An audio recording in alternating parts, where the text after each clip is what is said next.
we need to make clear that actions against Taiwan will be responded to in a serious way by the United States. Yes, well, amen to that.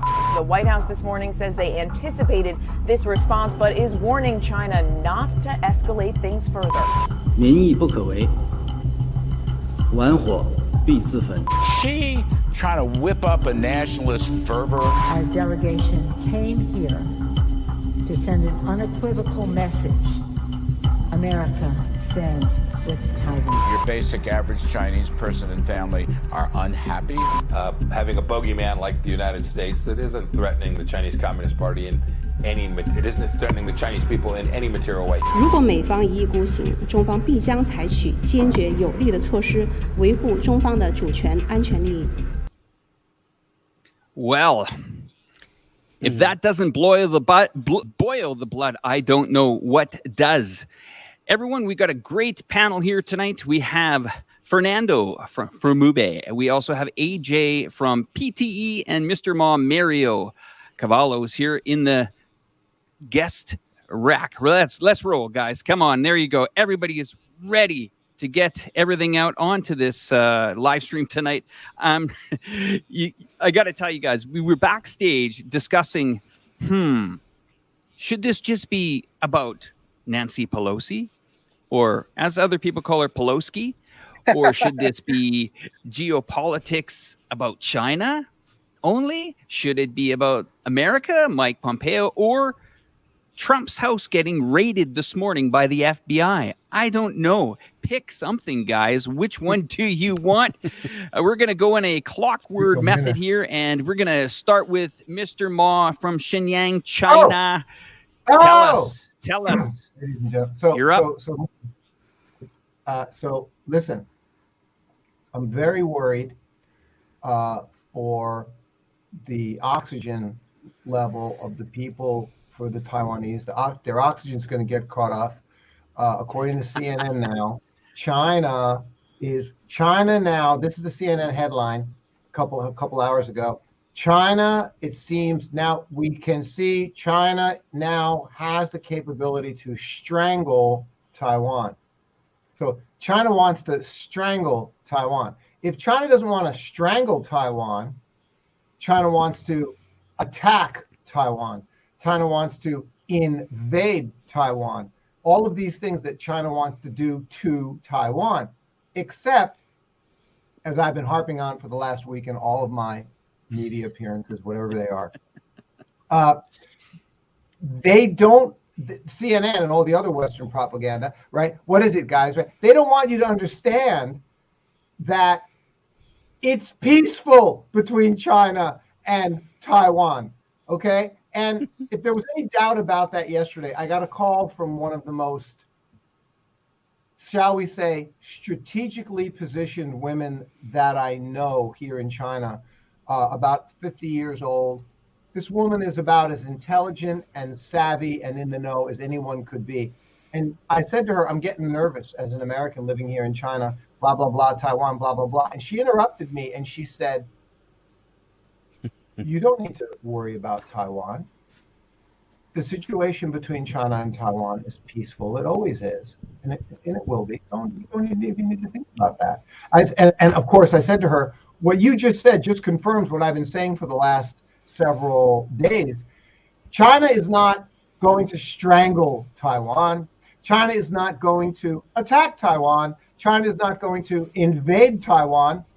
China is protecting Taiwan from any further U.S. provocations, along with DPP separatists who happen to be in Taiwan. Okay? If you don't understand that that's the real paradigm, that's the real appropriate and accurate framing, then that's my statement for tonight. I'm satisfied. I've already contributed to the show. But I have one more thing to say. Somebody tweeted out to me a tweet. Someone just retweeted one of my tweets from last year. 2021. 1,124 bad people were killed by the police in the United States. Now, that was during a year of typical crime, and whether it's Antifa or bad black people in Chicago, whoever it is, 1,124 people were killed by the police in the United States. Now let's compare. During a full year of constant, nasty, brutal violence in Hong Kong, their police, as an effort of keeping that situation under control, killed, let's play a guessing game, 364 people? 657 people? No. Only 31 people. No! Zero! Let me teach you some Zhongwen Dangda. Zero in Chinese is ling. Ling. No, zero. Zip. Okay, so now someone's saying, so wait a minute, let me understand this. Okay, so there was brutal rioting. They were attacking Hong Kongese people. They were attacking local citizens. They were looting. They were assaulting. They lit a guy on fire. Who did the police kill in return? Who did they attack and invade? Nobody. Zero. Zip. So you think that they want to attack and invade Taiwanese people? How could you be so ignorant? And the answer is, it's the crap propaganda that you hear in the Western media. It's what they don't want you to know and understand. China is Taiwan's #1 trading partner. The friendship and warmth and relationship and economy and commerce between Taiwan and China is friendly, affable. That's a nice word. It's affable. It's real. It's happening. And my Chinese friend, this very well-positioned lady, reminded me of this. I said this to her. She said, yeah, you're absolutely right. That's what I have to say today. That's my opening statement. Gentlemen. Wow. That's quite an opening statement, Mario. Thank you for that. Thank you very much for that. And just for everybody that's joining this show today, if you'd like to check out our channels, they are all in the links below. Whatever channel you're tuning into, they're all in the links below. And we'll get a little bit more into that later. I was stumbling my words when I started the show today because I got so much stuff to say. But we're going to get around to me in a bit here. We have AJ on here from PTE. Fire away, AJ. Hey, guys. Can you hear me, by the way? Absolutely. Oh, excellent. Yeah, so it's never a dull moment. So I purposely or unpurposely booked my vacation while Nancy Pelosi, shall we call her Pelosi? Pelosi's good. Let's not call her by her real name. So, yeah. So she seems to have booked her vacation to the island of Taiwan. So there's never a dull moment. Here I am on holiday, and all hell is breaking loose in the Taiwanese Strait, and I was relaxed, to be honest, because I knew nothing would happen. I was quite relaxed. But boy, oh boy, did the West think that Nancy Pelosi's plane was going to be shot down, because every single article I was looking at in the West, they're all saying, oh, Nancy Pelosi's plane's going to be shot down and all sorts of mayhem. But the Chinese will come. I knew that's never going to happen. I mean, no, the Chinese don't do that. They don't shoot planes down and stuff. So after she landed, and then a couple of papers, I think it was the Telegraph or the Guardian, was calling the Chinese paper tiger. And I was thinking, hang on a second, how are they a paper tiger if they avoided World War III? I mean, it's absolutely ridiculous how some of these Western journalists act. And it's not just one paper. I saw it on the Guardian, the Times, the Telegraph. They're all calling Chinese the paper tiger. Oh, they're just a paper tiger. They can't do anything. I mean, if a real life situation happens, and if there was a real war in the Taiwanese Strait, mark my words, the British, any British aircraft carriers or American aircraft carriers will be just sunk out the water, because China has got hypersonic missiles and hundreds and thousands of them. When you have one aircraft carrier and gets fired upon by 10 hypersonic missiles, for example, can you see the cost difference? If it costs like 100,000 cost to make one hypersonic missile, and then you got billions and billions of cost with aircraft carrier and billions of and hundreds of thousands of lives, you know, you can't just compare the difference. You know, all China has to do is just throw a couple of hundred hypersonic missiles and they're gone out the water. If there was a real war scenario, this was not a real war scenario. This was Nancy Pelosi, Nancy Pelosi going to cause trouble. And the Chinese were calm. They were calm. They never said they're going to shoot the plane down. No Chinese government official said they're going to shoot the plane down. The Chinese government did not say they're going to shoot the plane down or do anything. I mean, I don't know why the Western media was all going along that story. And yeah, it's kind of ridiculous, really. Anyway, I'm back now, so let's kind of give my time to the rest of you guys. Fermube, Fernando. Hey, Alex. Guys, friends, thank you so much for tuning in. So let me tell you a little bit about what my experience has been with all this Pelosi situation, and then we go into other aspects of geopolitics that we want to discuss today. Look, basically, my perspective is that this woman with so many personal problems back at home, yeah, with her husband going through a DUI and awaiting sentencing that could end up being 5 years in prison, and the whole idea of her insider trading stories. What did she say at 82? And probably not going to be running for another term, not going to be the leader of the House, the Speaker of the House anymore.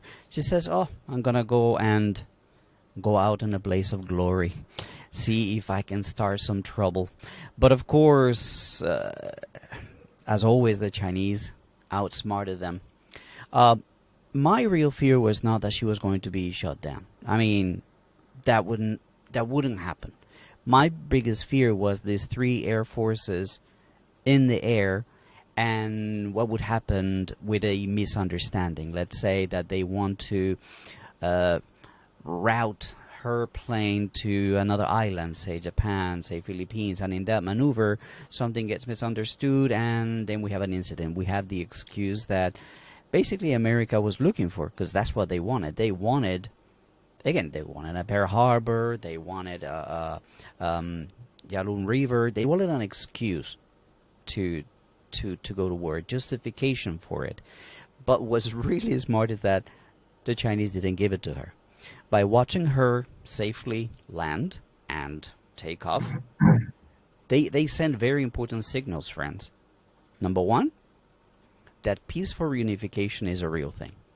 They mean it. It is peaceful and it is reunification. It's not going to be by a show of force. So this is why I say to Taiwanese people, you can be as relaxed, as calm as you want to be, because you're not going to be invaded. The second thing is, no other country in the world can say, after seeing this temptation to act, this pressure, because a lot of people in China wanted China to act. And as I said in one of my videos, can you imagine for a second that round table, Xi Jinping with his generals, watching this plane getting closer and closer to the sovereign line on the Pacific, and the pressure of knowing that his people wanted action, but he knew better. Aren't we grateful? Aren't we all grateful and thankful that we live in a country where adults are at the helm?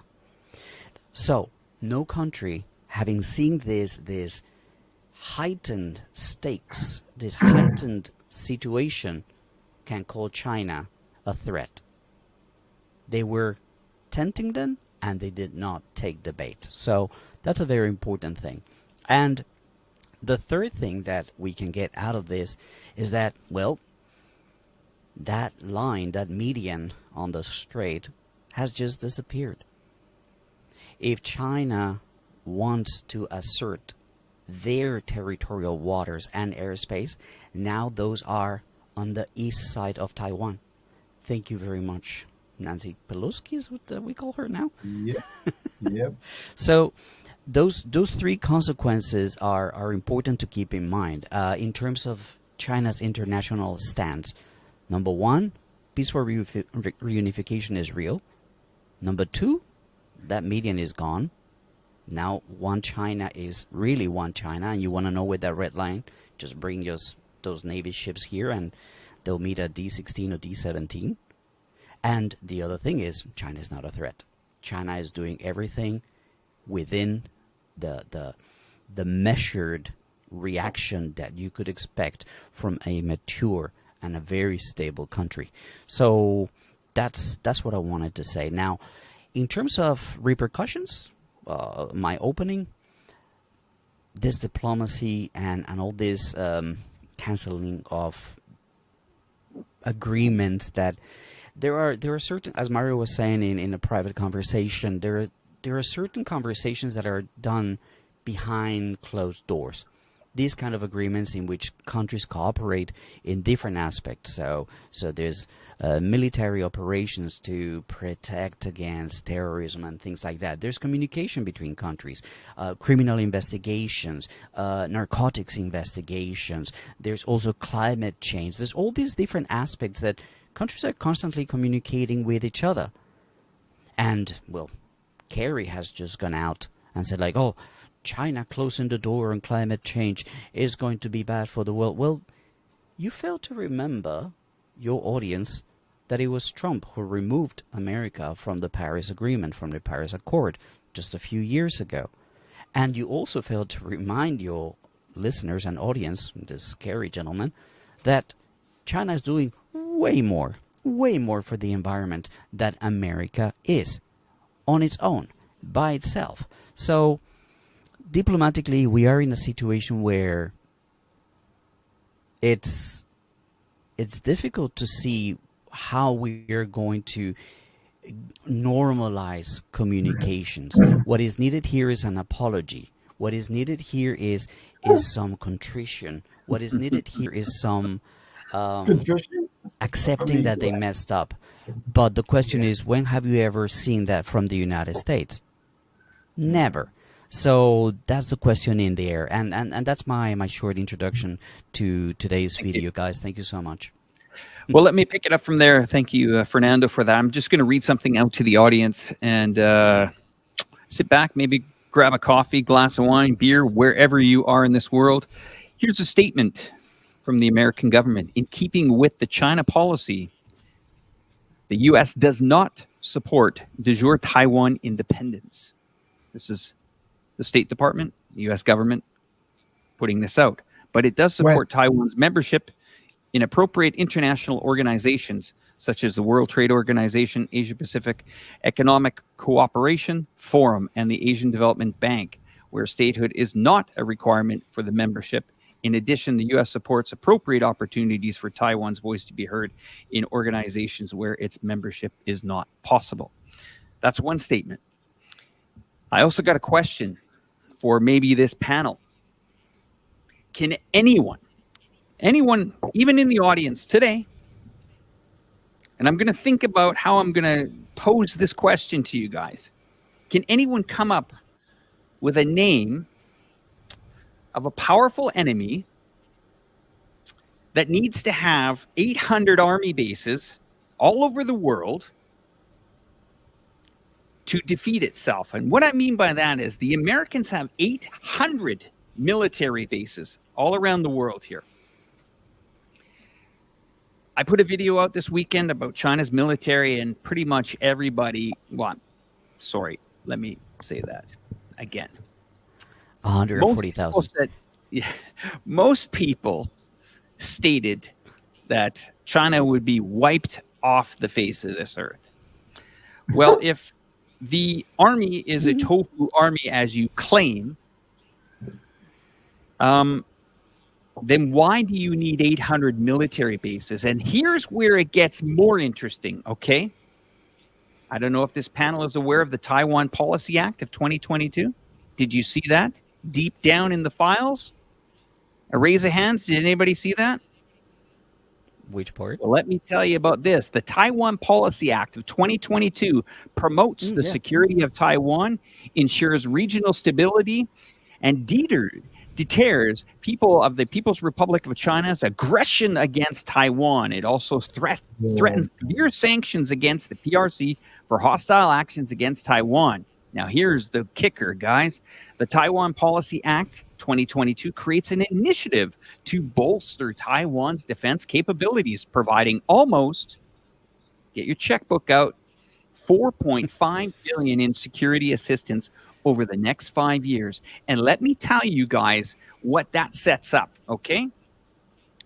Medvedev in Russia said the other day, thanks for stealing all the billions of dollars from our wealthy people. We're going to continue to take land until we feel that the calculation of all the money that you stole equivalates to all the land we're going to achieve or, get back what they feel is rightfully theirs. He actually said, we were going to stop at Donbass, but hey, is this getting financial? If it is, we'll just keep going. Now, my concerns about all this is the following. And there's a paper circulating around the internet. It was leaked, surprise, surprise, that the Ukraine government is indebted to the United States government for approximately, I'm hearing anywhere from $80 billion to $130 billion.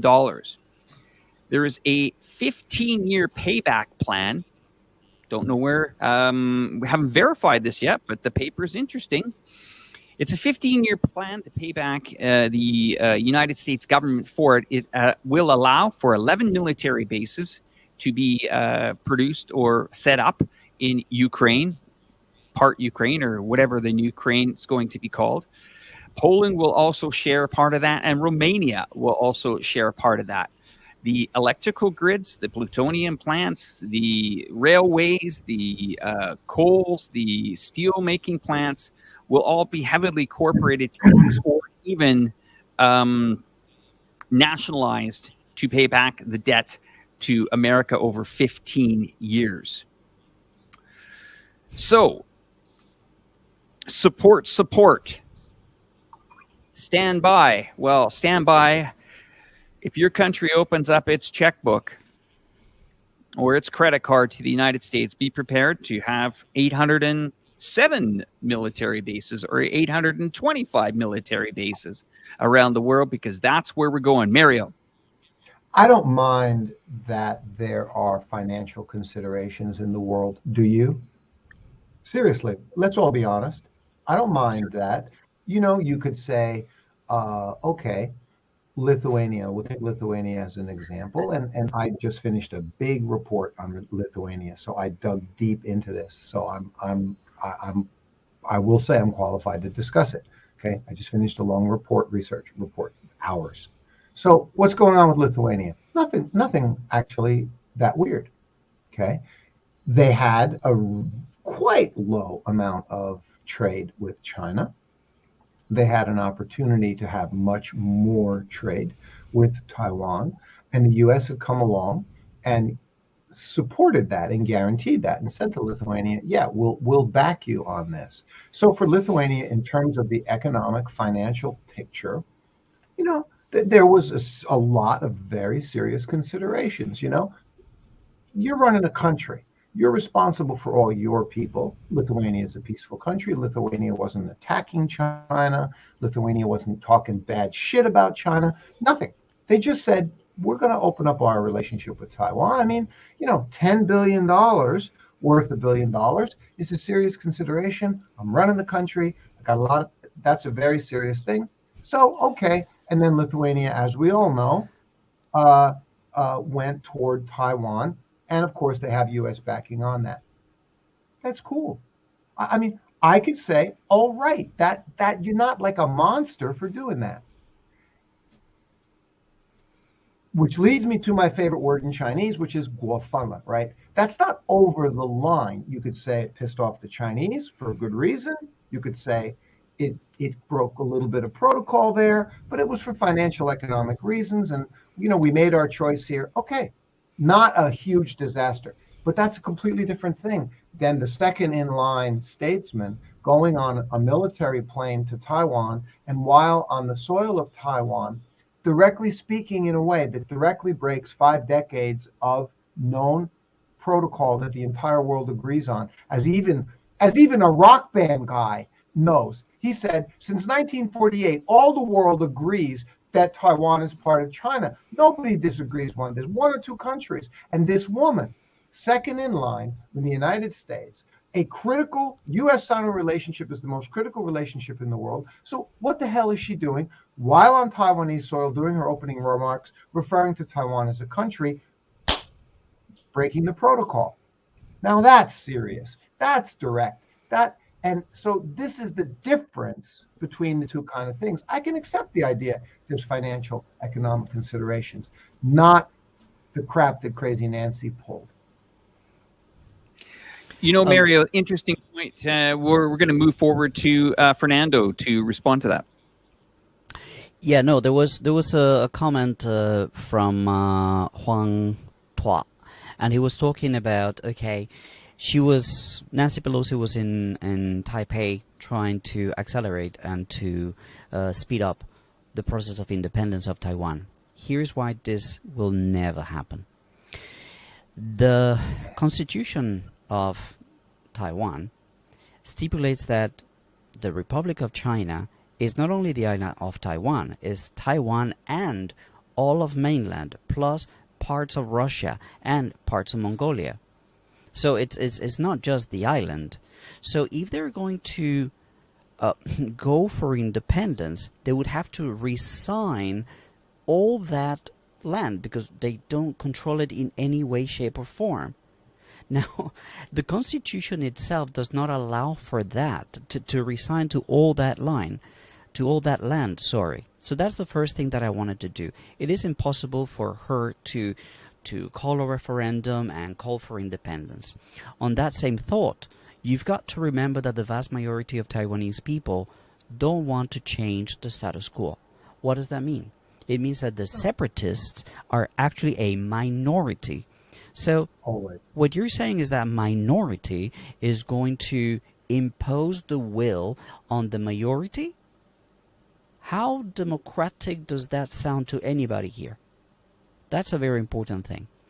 Now, the second thing that I wanted to talk about is the possibility of war, because I saw John Bauer, a good friend of mine, posted something about the only way that the war is going to take place. How do you fight wars? You fight them at close contact, either via proxy or your own armies, or from afar. So, if you're going to fight it at close contact via proxy like in Ukraine, this would be the Taiwan Army. The Taiwan Army is having a lot of issues recruiting soldiers. The Taiwanese army is old, is not motivated, these are young people that don't want the sacrifice. I understand that at one point some recruits were suing the army because they had to work very hard under the sun. So that's the issue that you have there. You have an army that is not only old equipment, but is not really motivated to go to war. I mean, you also have to understand that these are, for the most part, brothers and sisters, uncles and aunts, grandpas and grandmas, with people in the mainland. They don't want to go to war with family. So that rules out that close proximity war. That would be over in a matter of days. So what about America bringing its Navy ships to the coastline of China? Well, they'll be sitting ducks. They'll be sitting ducks for all these missiles, and it will be very costly and probably will not be able to happen. It would just, again, would be a disaster for the United States, which is already quite stretched in terms of military involvements around the world. So the other option is from afar. That's basically nuclear. This is something that I don't want to talk about it because I don't know too much about the legislation, the protocols or whatnot, but nobody wants to talk about that option. So if we're not going to escalate to that point, then we really don't have any conflict. We don't have a war. We don't have a path to war, if you understand what I mean. There's no path to independence, as I just mentioned, and there's no path to war. And my final thought before I relinquish my time, let us all remember that Nancy Pelosi is the person who confessed during a town hall with Jake Tapper from CNN last year, that when she was the head of the intelligence, what they call the group of four in Congress, in the Senate, she received all the intelligence during which Colin Powell and all the White House was saying Iraq has weapons of mass destruction. What she acknowledged, what she accepted on camera, was that they knew there were no weapons of mass destruction in Iraq. So ask yourselves 1 second, why is this woman not in jail, not in prison, not rotting somewhere at The Hague? This woman knew that there were no weapons of mass destruction. She admitted it on camera in public last year. And still she sent American soldiers to kill millions of Iraqis and Afghanis. And so that's who Nancy Pelosi is. That's who actually landed in Taipei. And that's how you understand that this woman had absolutely no issues calling Taiwan a country. She has absolutely zero morals, zero ethics, zero humanity. So that's what I wanted to share with you guys. Thank you, Fernando. I wanted to add a point here. I've been reading some of the comments in the sides here about military standoffs. I'm going to plug my own video here because trust me, there's over 2,500 comments on a video that's been up 36 hours on my channel, and it says what it means, China's military. Have a look at it. All these things about China, U.S. subs are going to completely sink the entire naval ships of the Chinese. You know, the Chinese have mapped the bloody ocean, right? They have. Are you aware of that? They mapped the ocean. They know what's going on, every rock, you name it.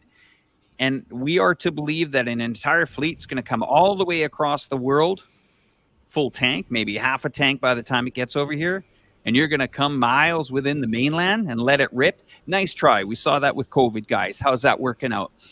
Let me add something to this, and I'm really getting pissed about this. You want to know how to commit political suicide? Okay? You want to know how to do it? I'm going to show you the guy that's doing it right now, okay? This is the Lithuanian president, and I think some of the viewers know my wife's Lithuanian. Oh, yeah. That is how you commit political suicide. What do you do? You piss off the Chinese. You piss off the Chinese first, and then you piss off the Russians at the same time. Let's cut off the Russians' economical route, trains coming through Kaliningrad all the way to the mainland in Russia. Nothing, absolutely nothing to do with Lithuania. But why? Oh, well, it's coming through our territories. Read the bloody agreements you and the European Union signed up for, guys. You want to know what? Boris Johnson is out. Australia's president is out. They're fallen. Draghi is out. And this guy is the next guy that is going to be dragged out by the collar, out the door, and on with somebody that's got a brain in their bloody head. Because that guy right there on the screen is just been, well, let's say it, political suicide, buddy. How's your economy going to be working out? And you know what? When people say, well, Lithuanians trade a little bit with China, is not very big. Guess what? When you're importing goods into the European Union, I think there's 27 countries last time I counted. I don't know, plus or minus one. I don't know when the UK wants to be in and whatever, when they don't want to be in. But when you are importing goods into the European Union, trust me, China knows on the tariff code the end country that goes to. So, well, these guys think, well, let's just bring some stuff in through Germany and then it'll get, forwarded up to Lithuania. Guys, nice try. It doesn't work that way. It won't work that way. So farmers impacted, contractors impacted, people in the steel industry impacted, oil and gas industry now impacted. Mažeikiai Nafta, one of the biggest refineries in Lithuania, up near the border between Latvia, between between Vikšne and Vikšne. Sorry, that's my wife's town. Mažeikiai, it's called the Mažeikiai Nafta, and that's between Mažeikiai and Riga. That is the bloodline for Lithuania. How the hell are you guys going to be refining gas when the pipelines are going to be shut off for you morons? I mean, this kind of stuff you just cannot make up. And this guy, I mean, you just look at him. He's all happy there. Oh yeah, we've got to announce a new military package to the Ukraine. Enjoy it, buddy, because your 15 minutes of fame are over. On to you, AJ. Sorry about that, but guys, I just have to call a spade a spade. Oh, sure. Fire away. Oh, there's so many things to talk about. I think there's a couple of months ago, I read a report that German tires were banned in China. They weren't importing it because one particular component was coming from Lithuania. So Chinese companies basically said no to German tires. So it's just a small example, but yeah, I mean, Lithuania has been very much a troublemaker for China. They are what you call a Chihuahua country. They're pretty much a yes man for the United States. I remember when George Bush wanted to invade Iraq, Lithuania was one of the first countries which stood up and said, yes, do it. And Lithuania was so fond of George Bush that they made some sort of statue and a plaque in the center of Lithuania saying, when George Bush said, if you mess around with Lithuania, you mess around with us. George Bush said that about Lithuania. So it's just money. Yeah, it's they're a very small country. It's only got 3 million people. I mean, that's just lower than maybe a lowest tier city in China. 3 million people is not going to do much. And most of the people in Lithuania, they work abroad, they work in Europe, they work in the United States. There is really not much of an economy in Lithuania when people say it. But like I said, that German tire thing is just an example. Lithuania is affected much more than what people think. So going back to the military part of things, I mean, I completely agree with you that, there's probably not going to be a nuclear exchange at this stage because China has got nuclear weapons and it's got hypersonic weapons as well. So there is no way United States would be able to stop any hypersonic missiles landing in its cities. So nuclear option has gone out the table. Direct war with China will go out the window because, the United States, no, they cannot go into a direct war with China. China has all the advantage when it comes to Taiwan. It's their territory. They have hundreds and thousands of missiles pointing towards the island, plus all of their allies will be destroyed. We're talking about Japan, Australia, South Korea, possibly if they attack from there.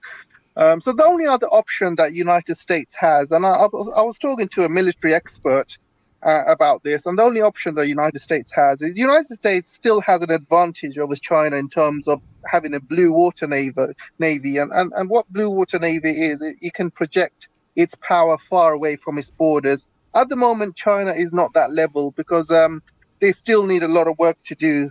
They are a green water navy, but they're not a blue water navy. So what America would do, I mean, they know about this. They would probably try and blockade China, blockade the Malacca Strait, blockade many other straits around the world. They will try and block trade.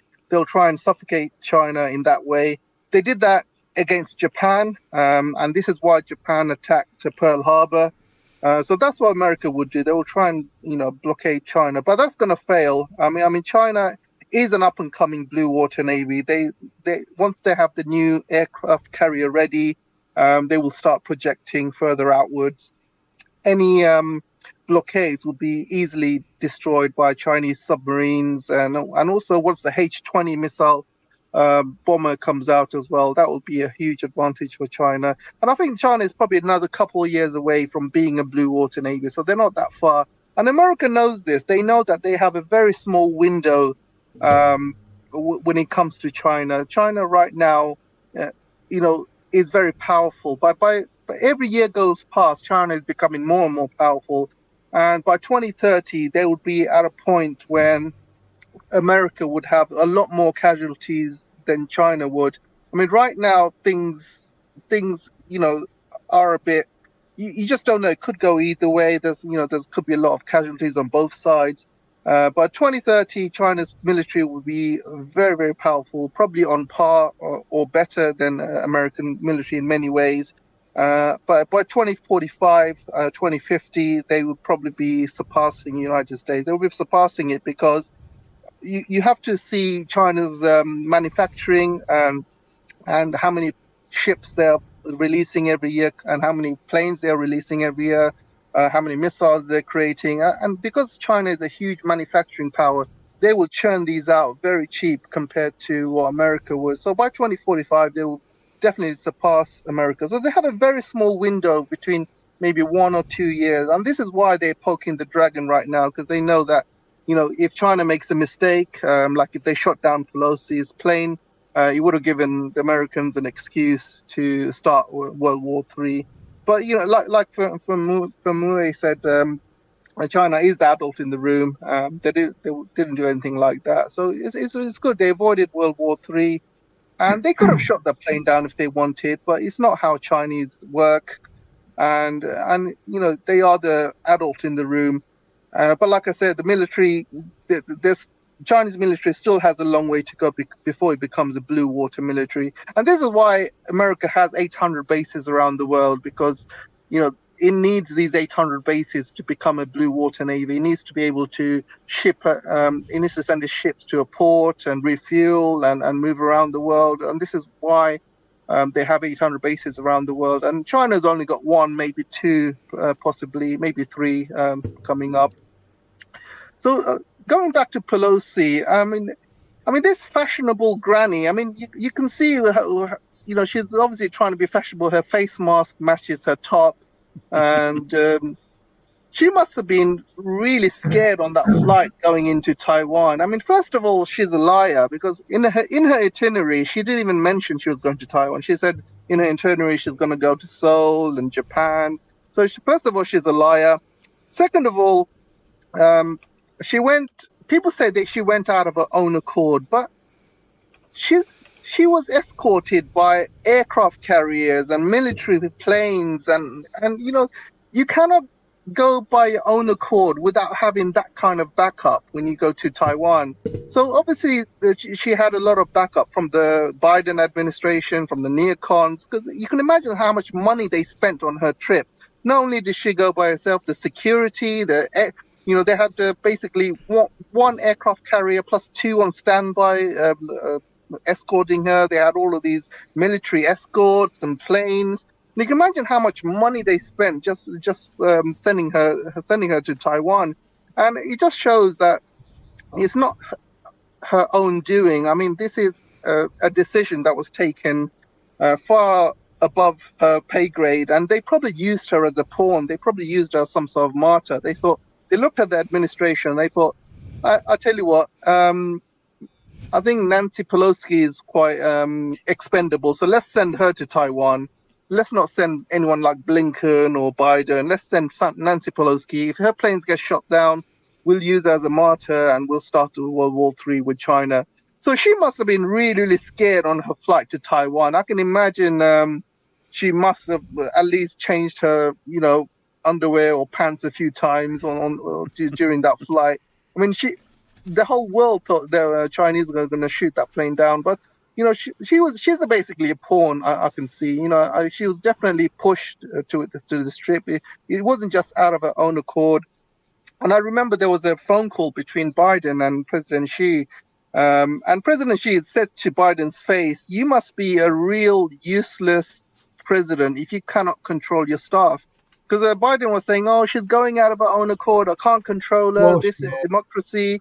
But you are the president of the United States, and if something like this can cause World War III, you need to put your foot down and say to Nancy Pelosi, "No, you can't go. This is breaking the one China policy. You're going to cause a lot of issues. This could cause war. You stay in your room. You stay in your lane." I mean, Biden could have easily done that, but he didn't. He allowed her to go. And this is what President Xi said to Biden: "You are a real shitty president. I mean, in diplomatic terms, you are a really shitty president. And if you play with fire, you're going to get burnt. And, if you cannot control your administration, if you cannot control your team, then why are you president? What are you? You're absolutely useless." And President Xi said that in his face. And I think that I saw some transcripts on some Chinese websites, but President Xi was not happy. So I think Pelosi left definitely not to blame for all of this. It's definitely the admin which actually pushed her to go.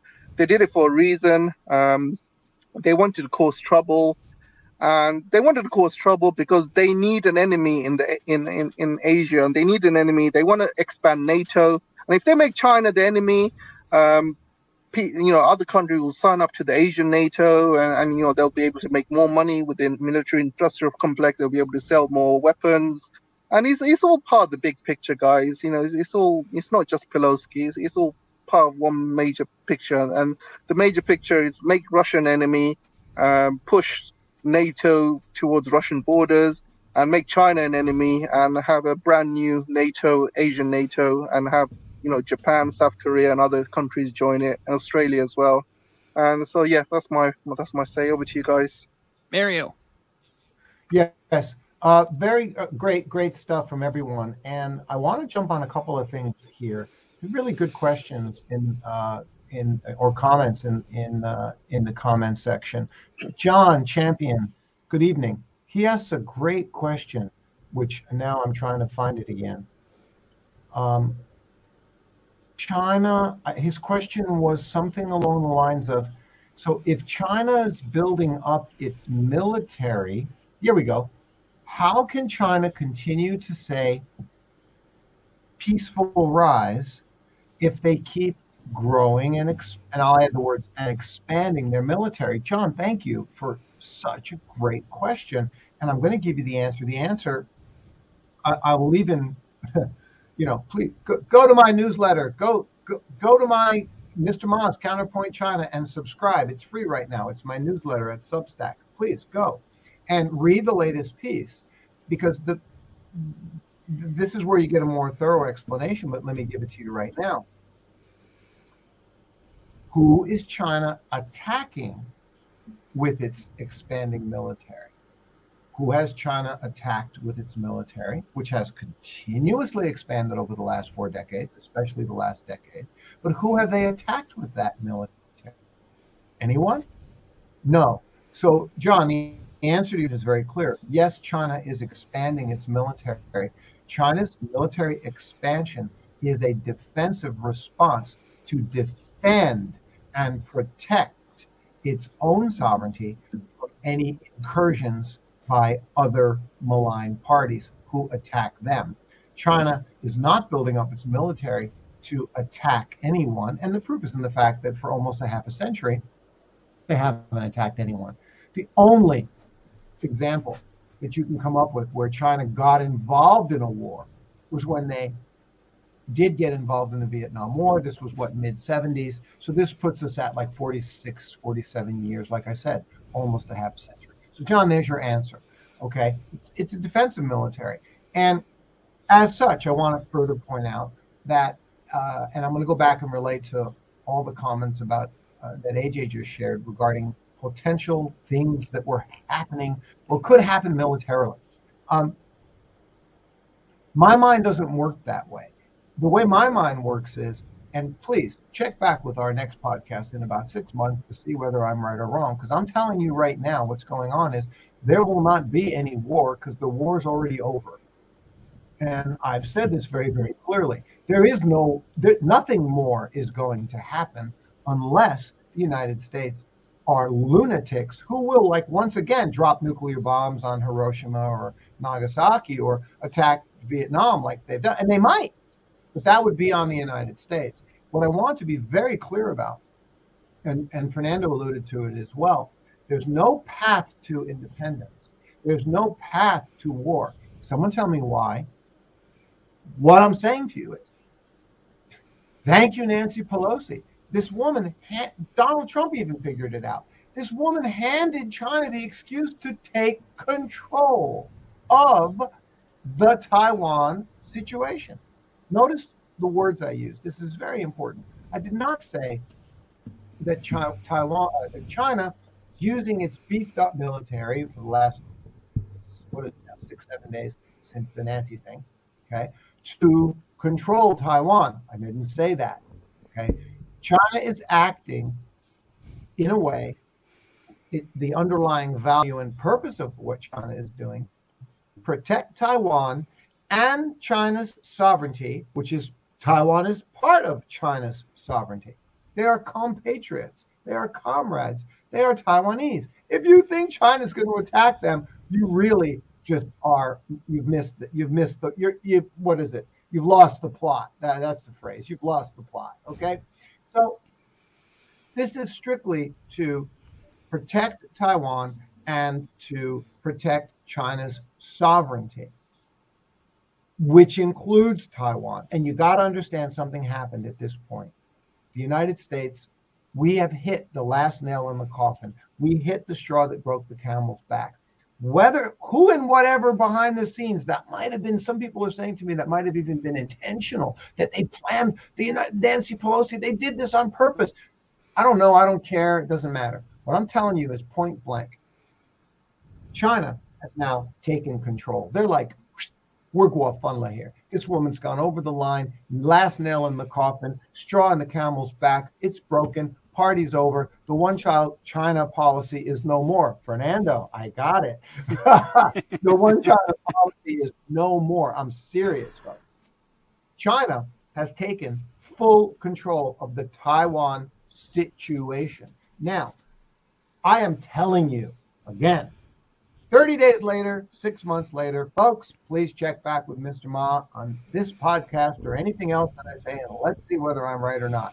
23 years on China, I haven't been wrong, so I don't think so.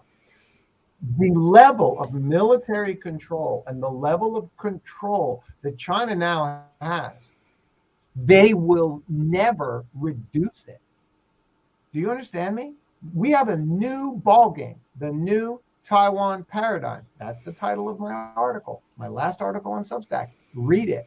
China has taken control. Trump figured it out.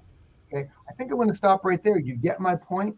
There is no way anyone is going to penetrate or beat China on Taiwan. It's over already.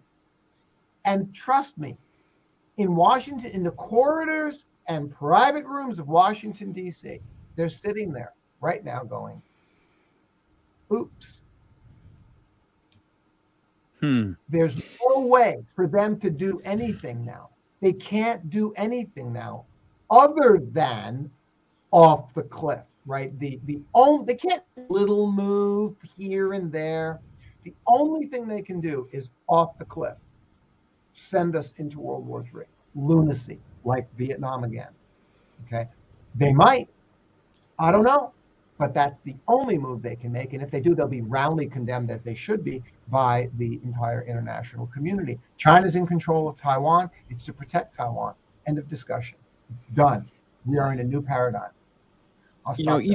Each time I want to bring up the military, and, I worked on, thank you guys for being patient watching part of my video.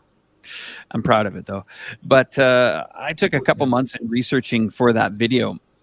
And I kept coming back to people talking about the budgets, Alex, the budgets. Look at the budgets. The budgets are different, And one of my subscribers, he said this, quote unquote, when I was in the U.S. Army in the early 90s as a unit supply specialist, a screwdriver that anyone could buy at Home Depot for $8 was being sold to the Army for 10 times that, almost $80 to $100. So the fact that the U.S. has been a huge defense budget compared to China doesn't really mean much. China is the manufacturing base of the world, so they're getting that same screwdriver for $2. And I think that makes an interesting point, because also we are told that, these militaries are untested. They don't have experience. But then, do you see billions of dollars of Chinese tanks hanging around in a foreign country? Or billions of dollars of warheads and ammunition going unaccounted for? We're hearing figures as much as 70% of the stuff is going missing to the Ukraine, and 30% of it is getting to the so-called front lines before it's obliterated. Wow. What a machine, man. What a machine. I have to tell you guys, hang in there. Alex. Hang Alex, in there. yeah, Hold it. go Alex, hang in go. there. Hang in Go, there. Alex. Hang. Go, I'm Alex. feeling you, Mario. I'm feeling you. Go, Alex. When you see this kind of money floating back and forth, and all these NATO countries are involved. Now, I've been to Yugoslavia. I call it Yugoslavia at the time. But when I went there, it was all broken up and smashed into pieces by the 1999 NATO, U.S.-led NATO, I'll call it invasion, that bombarded Serbia for 78 days, one of the biggest aerial bombardments ever to be seen in the history books, obliterated that place. Now people say, but NATO, that wasn't even a NATO country. So NATO was okay to go in there, but they're not okay to go into the Ukraine. So let me get this straight. What is NATO? Well, NATO is one hell of a big warehouse for military goods. It's a catalog system. Have you got your 2023 edition of the NATO book, Compliance Book, for your country? Just order now. It's free to get the catalog. Now, who's getting the new catalog? Sweden? Catalogs are coming to you. Finland? Catalogs are coming to you too. And you get to order multi-billions of dollars of equipment. Why? Because we get 2% of your GDP until your grandkids are born. That's what we do. And guess what? With all the garbage military equipment that's sitting around in Poland and Romania and all these countries, they're going to ship you their used garbage and they're going to replenish it with new stuff. Just so your army that you've built up in your sovereign nation for many years can become NATO compliant. And I bet you that catalog is bigger than the old Sears catalog that they used to send out to me when I was a kid and got excited around Christmas time. I bet you that catalog is a big catalog. And there are there are no $2 screwdrivers in that catalog. No, they're the $80 screwdrivers. I want a new fluffy couch. I want a new fluffy couch for the living room. Well, you can get that, and you can get some arms from the NATO catalog that has just been mailed out to you. Mario, on to you, Mario. Yeah. And Mario, I'm going to cut you off next time. Me, it's you. You little bugger. You, I'm going to do it. What do you mean it's me? I did good. Alex, I did good. Alex, it's you. Alex. Go ahead. You mentioned take it to Fernando because there's a guy, I want to say to Fernando, Alex, because there's a guy pointing out that. So because Fernando pointed out that there's a Taiwan separatist on the mainland in China who got arrested for, again, it's called sedition and treason, right? You get arrested because you are trying to break the government, right? It's against the law. So right. Fernando points out this Taiwan separatist got arrested on the mainland. There's a guy in the chat group calling Fernando a Nazi. So this is fun. So you guys have this chat. I mean, I don't get it at all. Where's this guy coming from? I think he must be an American smoking marijuana. You know, they all smoke marijuana. No, he says he's Australian. Okay, well, he says he's Australian. I'll come back to that in a second here. I'm going to answer a question here by John Champion. Alex suggesting Milosevic was a good guy. Okay. Well, John, this is going to be a little bit complex, but I'm going to answer your question. Let's look at what led. And remember, we're going to backtrack because you never heard his name until it was paraded around on the national television in the United States. My father served in the Canadian Navy. My grandfather died in the Second World War in the Canadian Navy. And my father said to me, He came home one day with a brand new television. I said, Dad, what the hell is that for? Why? We got a new TV. We just got one a couple of years ago. He says, there's going to be a war. I said, war where? He says, Yugoslavia. I said, what in the hell are we going to be doing in Yugoslavia? What's going on there? Put the timetable together, John. President Bill Clinton about to be, we all know what was happening around that time, right? Yep. He was about to be removed from office. And what do we have working for us? And we all know now, in this day and age, the media. The media was so potent around that time. One word has been invented around that time. Anybody know? Well, actually, it's two words, but anyone want to know what word was used for the first time during that war or so-called invasion? The word ethnic cleansing was a word designed to use to drum up, to get that push forward into the airwaves all across the United States, America, and everything, and we bought it. And it disturbed me for years. So I decided to travel to that country and see what happened after it was broken up into massive pieces and shared through all over the airwaves. Because, like me and other content creators, we were hearing one side. One side. Mm-hmm. Just like you're hearing one side in other geopolitical issues. Well, one day I went to Serbia, landed in Belgrade, city the size of Vancouver, Canada, only had 3 flights coming in, and that was years after the war. I visited that town. I went to a club for the night, tried to get into a club, and a girl said, nice try to get into this bar, nice try. And I said, what do you mean? She says, you know what I mean. I said, well, I'm not an American. I'm a Canadian. She said, even worse. And she said, Alex, do me a favor. You go down that street, 150 yards, you turn to your left and you look up. If you like what you see there, you come back in, you can have any table in this club. No problem. I did that.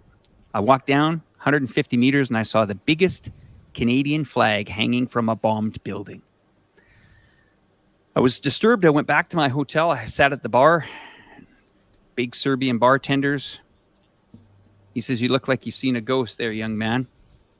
And I said, yeah. I said, I just saw my flag hanging from the building. And he says, Canadian? I said, yeah. He said, Maple Leaf. Yeah, Maple Leaf. He said, man, your CF-14s are fast.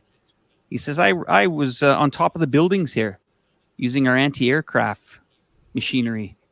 We couldn't catch your jets. But, you know, isn't it interesting how I can serve you a bar, sir? Or serve you a beer, sir? We can sit here and chat when 70% of the bombardments came from your jets, your NATO-led Canadian Air Force. So, do I believe Milosevic? Do I believe U.S. media? I don't believe anyone. All I know is I got on these feet. I went down there. People like Patrick Lancaster that are risking his lives in eastern part of Ukraine, the Donetsk People's Republic. These are the storytellers that are getting as close to the truth as possible and continually getting demonetized every single day. The Dive Show with, I can't remember his name. Anybody know the guy that did the dive? He's calling it The Dive. Anybody know that show? Jackson Hinkle, I think. Yeah, Jackson. So Jackson started a YouTube channel. Wanted to give an alternative way to the media. A few months into it, boom, demonetized. Bang, PayPal shut down. Boom, Facebook gone. Crowdfunding gone. Everything gone. 2 strikes on his YouTube account. 1 more to go, and he's silenced. So, do I believe Slobodan Milosevic?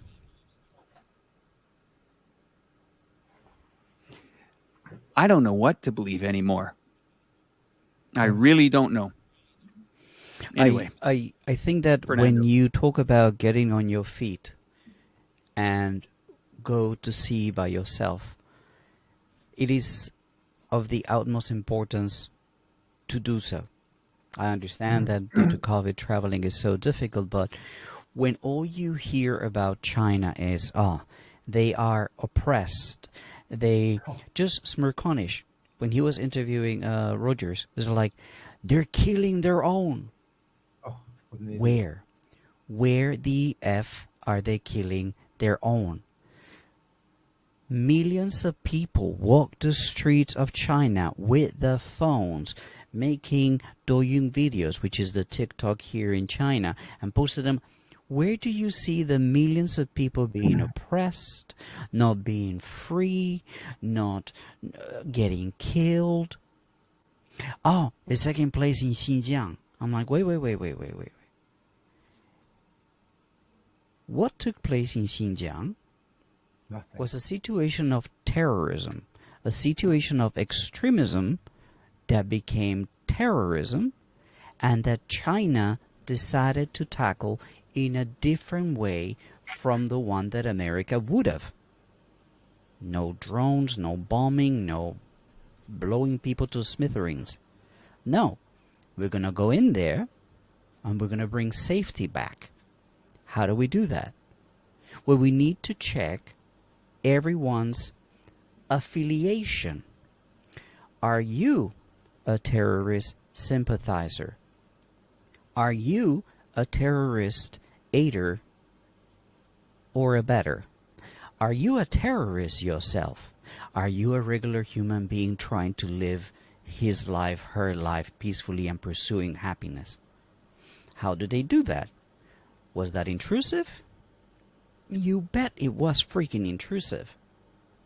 But once you know who is what, you end up with different categories of people. The people who run away and get paid by NED and get paid by Uyghur Congress and the CIA to yap about the abuse, and that's the guy who escaped. You also have the people who were terrorists themselves or aiders and abettors, and they were caught and they're in prison. There are prisons in Xinjiang, as they are in anywhere in the world. Oh. If you had a terrorist problem, oh my God, yeah. And there were people who were susceptible to indoctrination. What are some of the most common recipes of indoctrination? One of them is dissatisfaction with the government, dissatisfaction with your life, not enough money, no prospects in your life, so you turn to radicalization. You're easy to radicalize when you're unhappy with your life. What did they do? Okay, let's give these people the tools that they need to find jobs, to become employable. And it's a multi-pronged action. They also bring investment from abroad so that they can employ the people that they're training. And there's a new factory 400 kilometers from here. They offer you room, board, medical insurance, social security, training, and 3,000 RMB a month. That is multiple times better than what that person had up until a year or 2 years ago. This was branded as re-education. And people go like, oh my God, re-education is a horrible thing. Re-education is something that encompasses rehabilitating people who were at the cusp, at the brink of becoming radicalized, and bring them to becoming useful members of society by learning skills and jobs. One of them, because for those of you who don't know, I went there. I saw this. One of the skills is language. One of the skills is Mandarin. Why? This summer, millions and millions of tourists went to Xinjiang. And how do they handle these tourists? In Mandarin. When I was there in April 2021 with Noel Lee, who's in the chat, I know, we talked to a taxi driver who told us, I'm so happy that my daughter is learning Mandarin because she's going to have a better future than I do. I wish I'd learned Mandarin before. It's a little bit too late for me. His Mandarin was really broken. So, what are Westerners calling all this? Cultural genocide. So when I learned English in Colombia, was that cultural genocide? When I learned French at a French school, all my studies were at a French school. Was that cultural genocide? Did that erase my Colombian nature? Or did it allow me to become a language professor as I am right now? You ponder for a second. That's what they call cultural genocide. So it's a new phrase. They invented this new phrase, right? Yeah. Well, you guys got to also understand that they've invented that phrase, and what I just brought onto the show, used for the first time during the NATO invasion into Yugoslavia, ethnic cleansing. Ethnic cleansing. Right. Right. Ethnic and I'm cleansing, gonna and Mario, we'll come on to you in a bit. I need to set this one up for AJ here. AJ, I'm pretty certain that you've heard about this. Now, you guys are aware of Patrick Lancaster. He's a independent crowdfunded journalist. He's a very good friend of mine. When people get worried, he goes off the radar. There's a few reasons for it. I've been in touch with him. Everything is okay for the moment. I hear that he's been under quite a bit of an attack by a lot of Western media now. And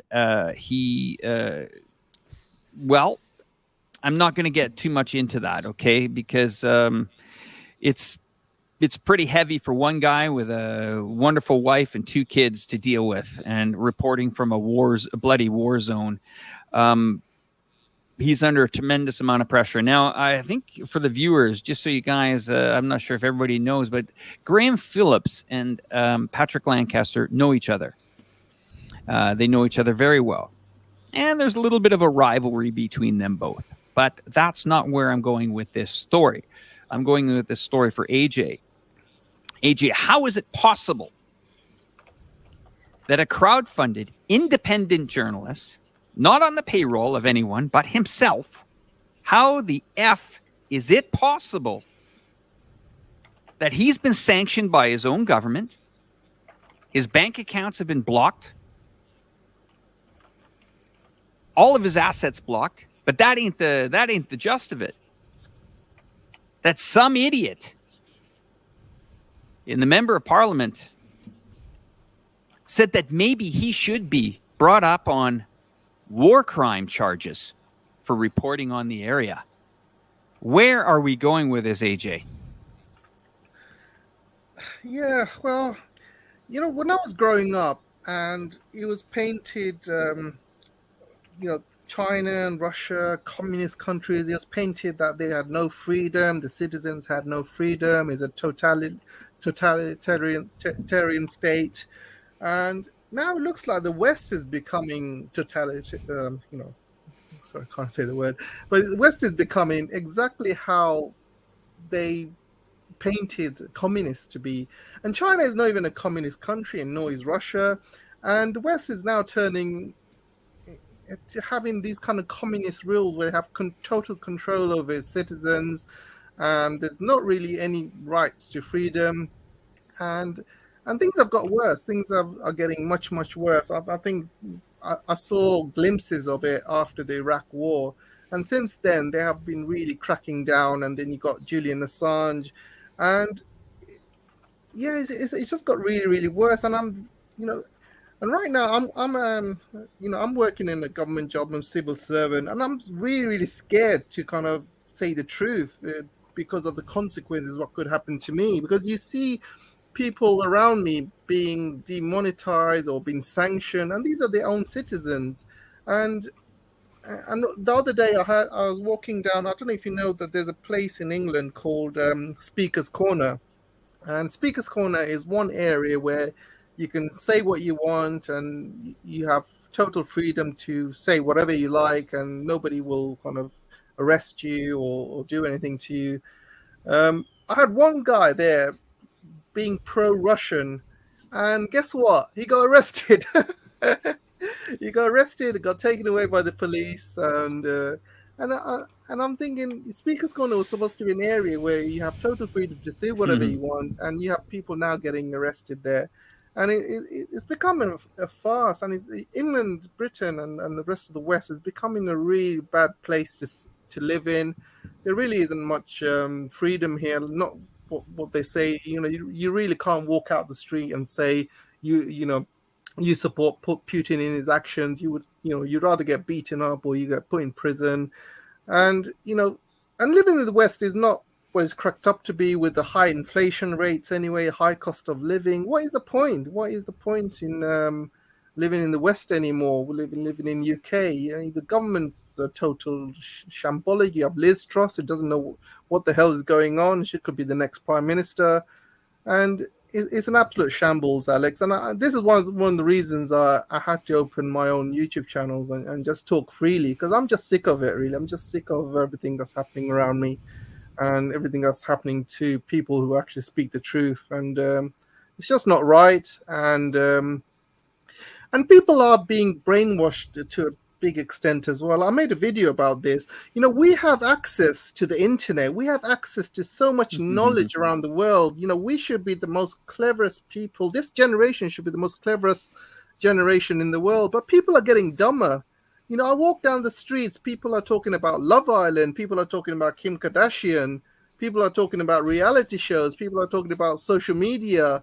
Nobody's talking about important matters that matter in the world. And people have stopped reading books. People have stopped educating themselves. You have the internet, which gives you access to all the information in the world. You can, but people refuse to educate themselves. People are more interested in looking at social media stuff, looking at brainless reality TV shows, and it's a shame how this new generation is coming up. They're pretty much all brainwashed, and the population has just kept dumb. I don't know if this is done on purpose by the government to keep people dumb so they don't rise up, they don't protest. And it's a good way. You keep people dumb, you keep people drugged up. And this is why, I've noticed over the past few years, they are relaxing a lot of drug rules.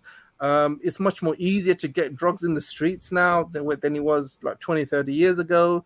And they're keeping people drugged up. They're keeping people dumb. They're pushing lots of reality shows on people, social media.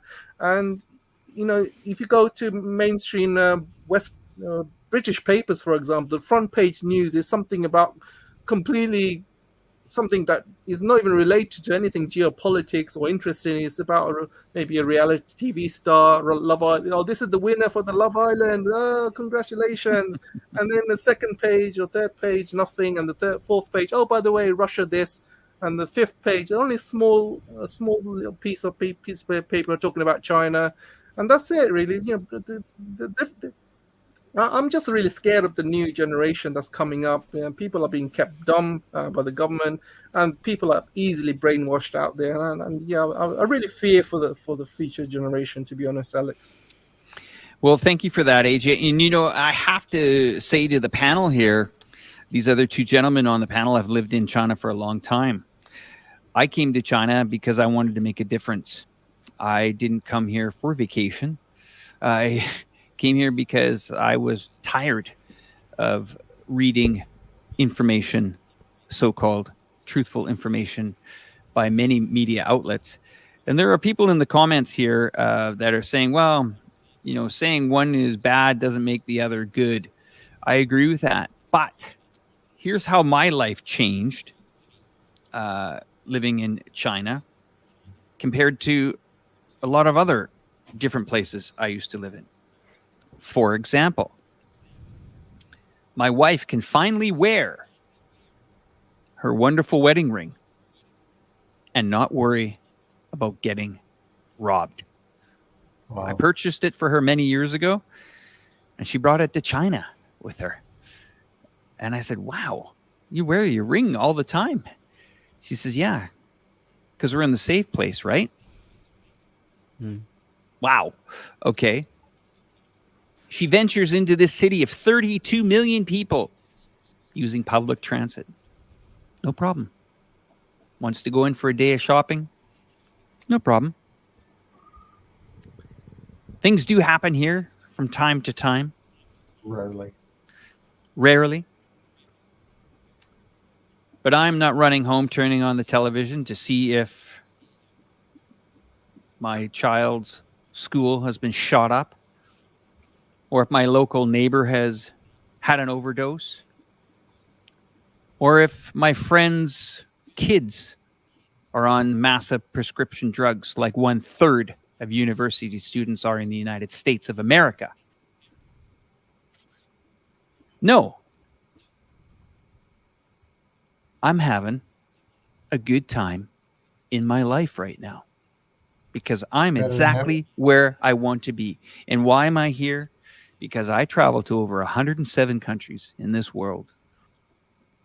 And China brings me here, not me.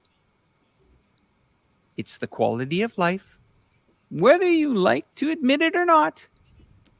People say, oh, but the medical, Alex, the medical. I just walked into a tens of $1 million brand new hospital that opened up here in May. Brand new. Waiting for patients. I said, where are the patients? Well, they'll come. But they built it in advance. Can you name a country that's built a hospital in advance, waiting for patients? I can. No problem. There's lots of them in Chongqing here. But then see, but I see an empty metro line, Alex. I saw it on CNN. They built a metro to nowhere. Really, did they? You mean the one that's sitting outside that door right now in Yubei that serves 3.7 million people in this district? Yeah. That one? Yeah. Check in 2 years later. But there's ghost cities. They're not ghost cities, guys. They're pre-built. And they're ready because there's 16 million Chinese babies born every year. And people continue to try to give it a shot after a shot after a shot. I admire your perseverance. But I understand why you're angry. I'd be angry too. And I was angry. Why was I angry? I was angry at a 40% tax bracket in Canada. Then you get home in that car that you paid for, it gets broken into and your insurance policies go through the roof. And then when you're in your house and you want to go out Friday night, you come home, it's cleaned out, not once, not twice, but 3 times in a year. You think maybe I'm in a bad area. No, sir, you're in one of the greatest areas in the city. Unfortunately, we have a drug problem and people need to support themselves by breaking into people's homes and cars. Okay. And while we're at it, our governments have legalized it. Okay. Not okay. Why am I in China? That's why I'm in China. Who's next, guys? You bet. Well, I wanted to elaborate a little bit, just one sentence. Imagine trying to be a content creator with a nice camera like the one I have right in front of me in a country like Colombia, where they will kill you for your shoes, where the abuses of the political class and the elites are so grave that the population just has no other option than to revolt and to go to crime and to go to all these sorts of illegal activities because the government has abandoned them. So, yeah, a very short statement. Mario just left, so let me elaborate a little bit more on why I came to China. I came to China because I was running away from crime. I was afraid of living in my own country. And I made a video that was very, very popular called "The Freedom That Americans Don't Enjoy." And I call that the freedom from fear. We're not afraid of getting shot by the police. We're not afraid of getting mugged, I'm not afraid of living my life in China. And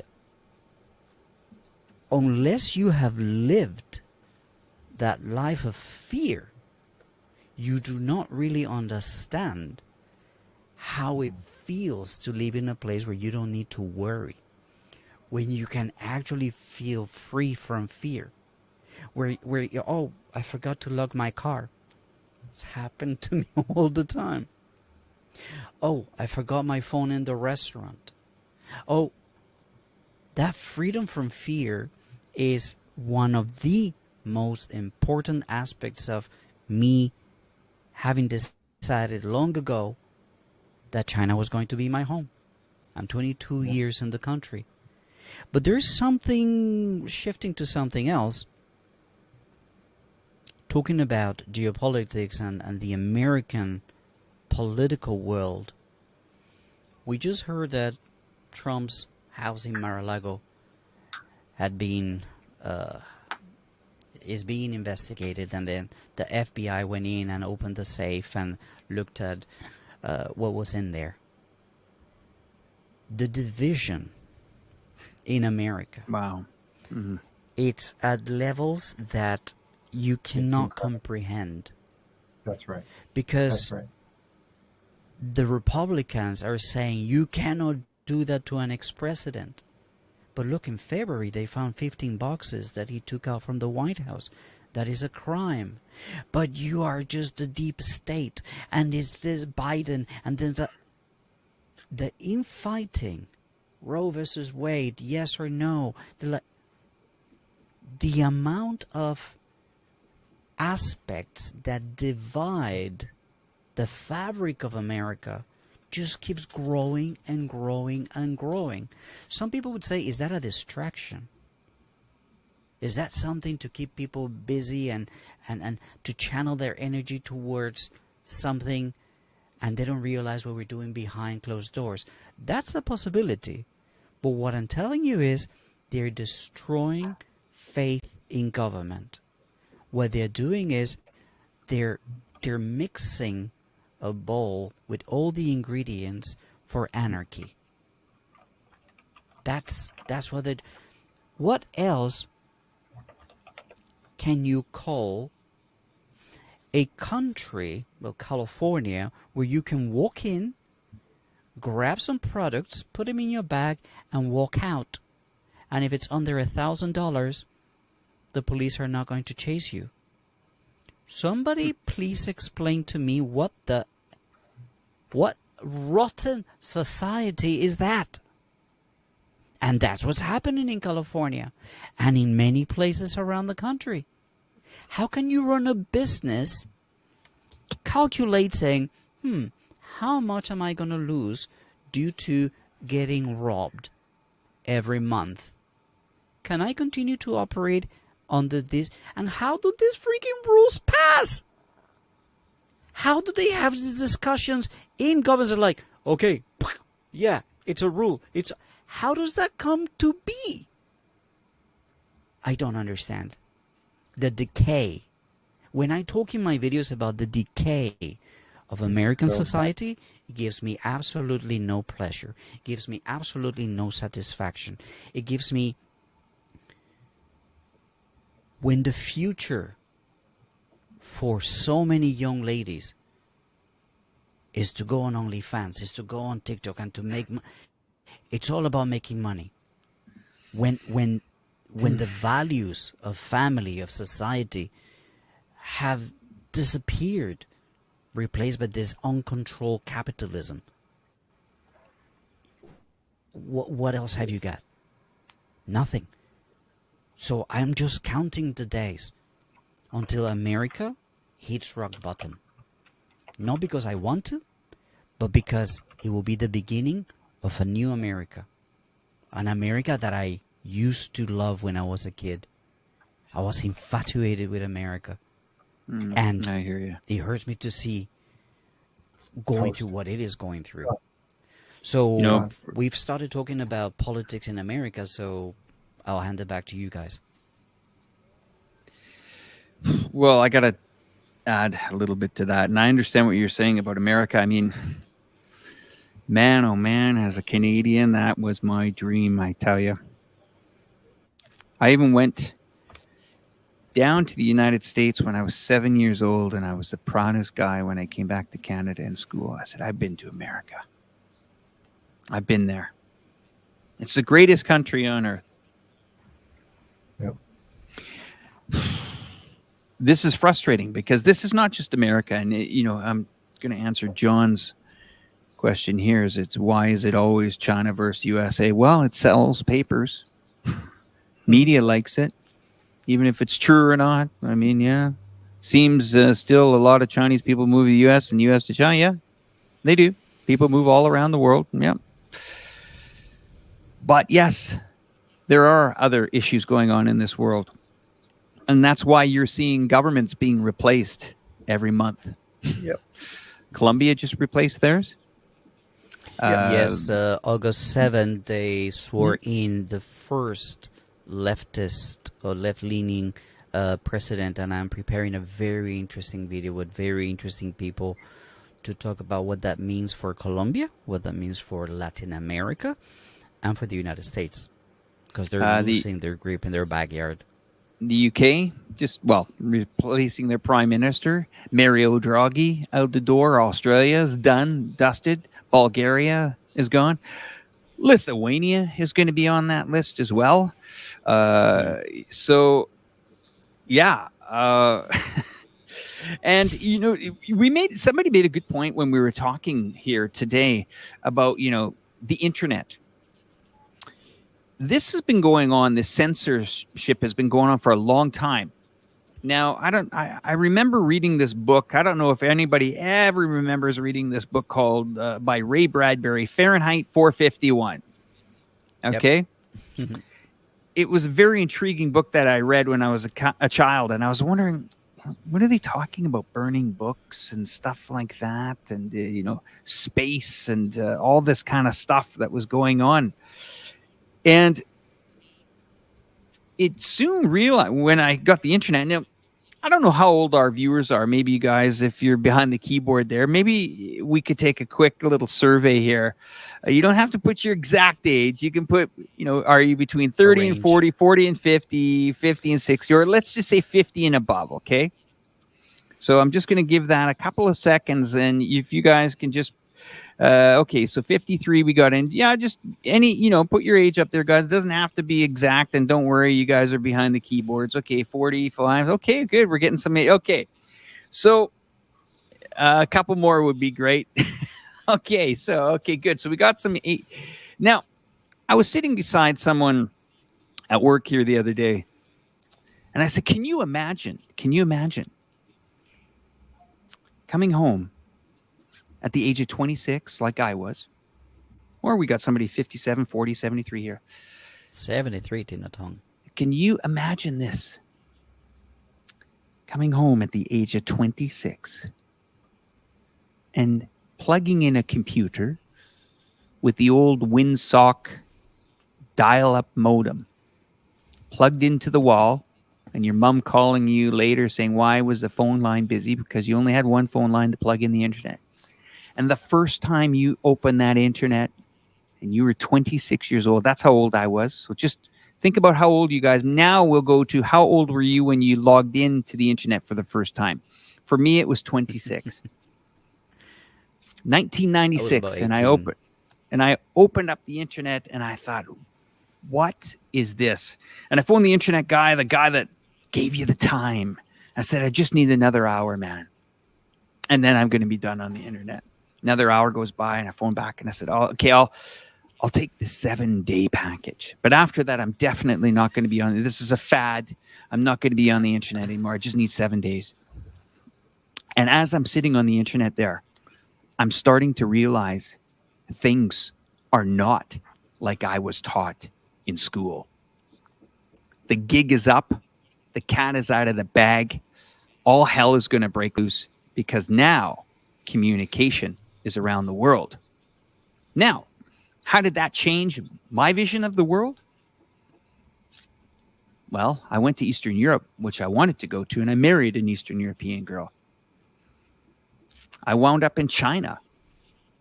Pre-1996, I can tell you, wasn't very good information on good old China at the time. And I used to think, why? Why don't I know about all these countries? And now I'm logging into the internet and I'm figuring this out. I went back to Canada a few years back, and my sister works for the school board. And the good old Dewey Decimal System. I don't know if you guys are familiar with the Dewey Decimal System. It's a decimal system to code library books. At least that's what the Canadians used when I was going to school. And I said to my sister, do me a favor. Since you are in charge of the curriculum to all the students, can you check when the first book came into circulation in the library in my small town, anything past East Germany came in indexed? She said, what a strange request, brother. What a strange request. She got back to me 2 weeks later. She says the first book that came into circulation was,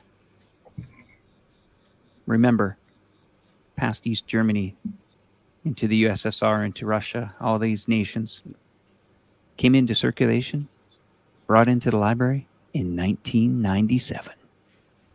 Wow. 1 year after you get plugged in the internet, they said, shit, they're going to know. Let's bring in the books. They won't notice. Nice try, guys. Nice try. It starts in the school systems. It ends up in Hollywood movies. It ends up at Disney.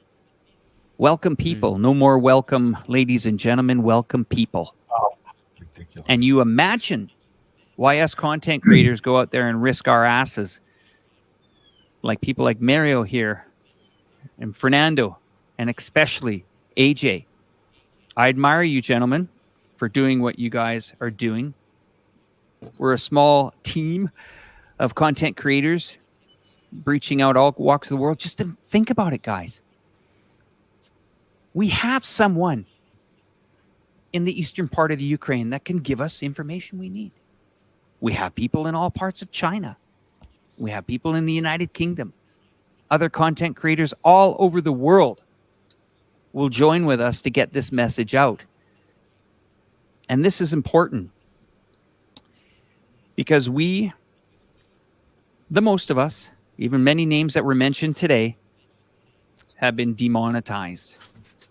And how can you support us is by sharing our videos, to subscribing to everybody's channel in the description. If you haven't done that now, scroll down below there. They're all there. Fermube, Mr. Mom Mario, PTE, and I forgot to say I'm Alex from Reporterfy. But they're all there. That's how you can support us. Send it to all your friends, family, throughout the weekend. We put time and energy into all our videos. Lots of it. Anyway, let's round this off with what do you guys think is the last big banger for geopolitical issues here?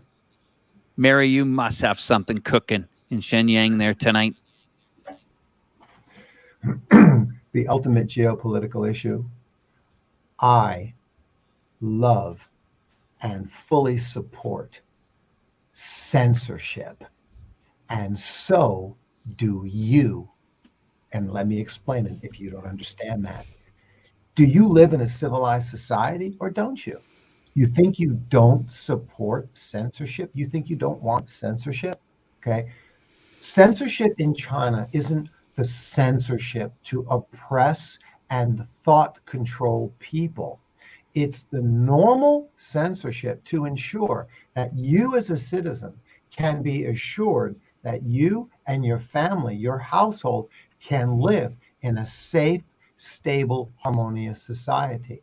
And in order for you to be able to live in any country in a safe, stable, harmonious society, including the United States of America, where along the Pacific Coast Highway, you will be fined $100 if you cross the road, not in a crosswalk. And why would you be fined $100 in the United States if you cross the Pacific Coast Highway over to the beach, not at the crosswalk? Because you have endangered the society. Say, what? I just want to cross the road, man.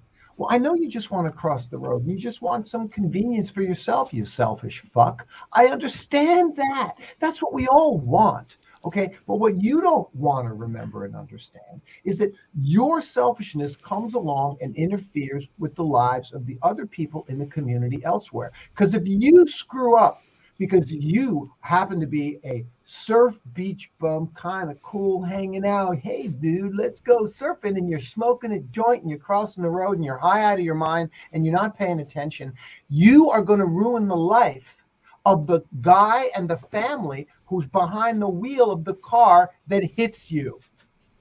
So it's not about you, you idiot. It's about you being responsible to behave well in the society in which you live, which keeps other people out of harm's way.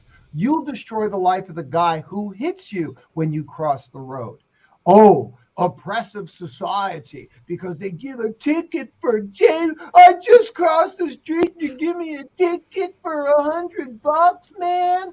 Yes, it's called your responsibility in the community to live in a civil society, your responsibility, your civic duty to your fellow man. Now, I can go on and on and on about this, but I hope to God you get my point. In fact, I'm going to use the one last example, and that's in school, right? Your teenage kids. I'm sorry, you're not allowed to sit on the desk, Johnny. Well, I want to sit on the desk because I feel like it. You're a real douchebag, Mr. Jones. Okay? Well, Johnny, I appreciate your freedom of speech. I really, really do. But you're not allowed to sit on the desk. Is that how the teacher responds in the United States? No. The teacher sends your ass to the principal's office, and hopefully you get suspended, if not expelled, for calling the teacher a douchebag. You're not allowed to do that. That's called laws, rules, censorship. You have to censor yourself. You're not allowed to do those things. You're not allowed to say those things. You're not allowed to go stand out on the street and yell, there's a fire, if there's not a fire, right? That's the classic one. It's the classic one. You're not allowed to do that, okay? So here in China, they still have this stuff much more under control. Thank heavens they do, because it keeps society safe for and stable for all the households, not just for the individual selfish people who think, well, I want to go hang out on the street corner with all my tattoos and my spots in my face and and holding my gun and dealing those drugs and intimidating everybody, and grandma and the grandchild don't feel safe. You think that your individual freedom, I can stand out on the corner, you can't stop me, man. That's my right. No, it ain't your right to interfere with the rights of other people. That's the neoliberal cancer of the West. That's the reason China controls its social media. It's not to thought control and oppress its people. It's to keep you Western neoliberal whack jobs and your ideology out of China, to protect China, Chinese society, Chinese families, which are still the root of society. And that's why China's military is built up around Taiwan now, not to invade it, not to attack it, not to strangle it, to protect it from you freaking lunatics. Good night, everybody. I have I have a take on Taiwan that's a little bit along the lines of what Meyer likes to paint. Taiwan leadership is like a drug addict. They need the fix. They need the money, the weapons, the cutting the deals, the making America happy so that there's more business, so that they buy more weapons, so that there's more commissions on this and that. It's like a drug addict. And China is a concerned parent that's looking at what's happening to his child and is thinking, how can I help? How can I help get my child out of this addiction? And then you decide that the next time that drug dealer, America, shows up at the door, you're going to do something about it. And you're going to tell him never come back. You're going to tell that drug dealer, you're going to leave my child alone. My child deserves a happy, peaceful life as part of the largest, safest, and most stable society in the world. I just told you a sentence, Mario, sorry. But Taiwan deserves that opportunity. When they reunify, when they reunite, there will be a massive, massive amount of benefit to Taiwan. Nobody talks about that. Nobody talks about the enormous positives of reuniting with the mainland. So you've got to do whatever you can to keep the drug dealer away from your child. Because that's what America is. Yep. America is the country that is addicting other countries to their defense contracts and defense contractors and to all their mechanisms to impose their hegemony, to impose their murderous regime all over the world. That's the picture I want to paint to you. We need to get this drug dealer out of the way. Yeah, that's a good point. Right. I'm going to come to PTE in a minute there. Okay, AJ, get your ammo ready. Yeah. But I got something else I want to say before I forget it. Give me something else to believe in. Show me the way. Something to believe in. But seriously, be the beacon, a country that will take my eyes off of where I am right now. Nope. How are you going to do that? How are you going to better your society? How are you going to make people better? How are you going to make people more honest? How are you going to make people work harder? Can you organize 1.5 billion people? Keep them safe? Good luck. But something astonished me yesterday here in my lovely district of 3.7 million people in a city of 32 million plus.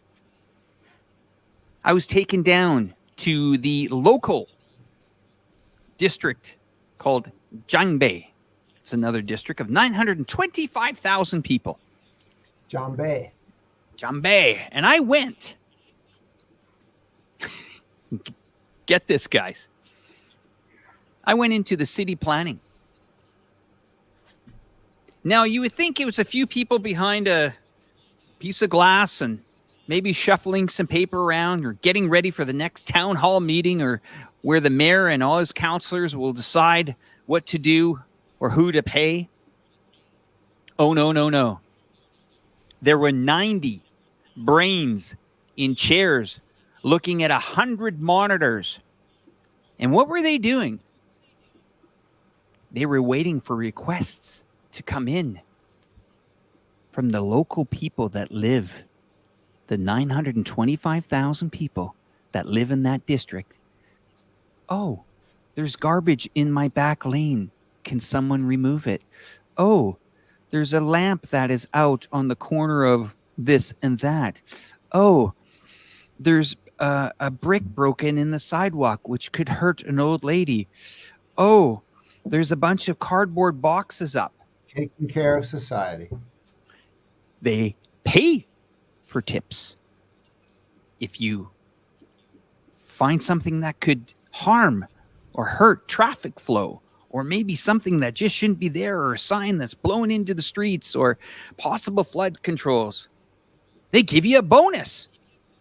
Now, it might only be a case of water, or I don't know, pack of cigarettes, whatever it is. But imagine being in control of your own city. It's like a sim city at the palm of your hands. And I saw that yesterday, and I said, how is that possible? Where do all these messages go? And they say they go to the 90 staff behind us. I said, but when did they get them done?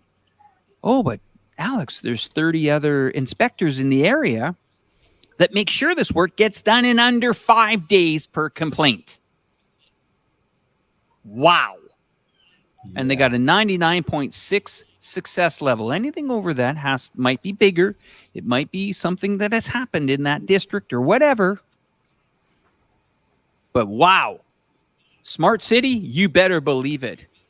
Now, they have cameras there. Oh, yeah. People, oh, yeah, man. Oh, man. You know, people in my country of Canada, oh, but there's big brother watching you. Give me a break. These people are there, and I couldn't even find a piece of garbage on the sidewalk. It's real, guys. I'm not kidding you. It's real. I was there. In fact, I'm going to show you a picture. I don't know, you know, Fernando, you might know how I'm going to be able to show this picture better with this lens, but because this lens will probably blur it out. But let me just see if I can actually pull this photo up. Send it to me or what? Yeah, let me send this to you. This is extraordinary, guys. I'm just looking at this now on my phone here. I'm going to send it to Mario or to Fernando. Send it to me. Okay. Let me just send this to you, Fernando. I was speechless when I walked in there. I said, this isn't possible. This is a video game. They're like, no, it's not a video game.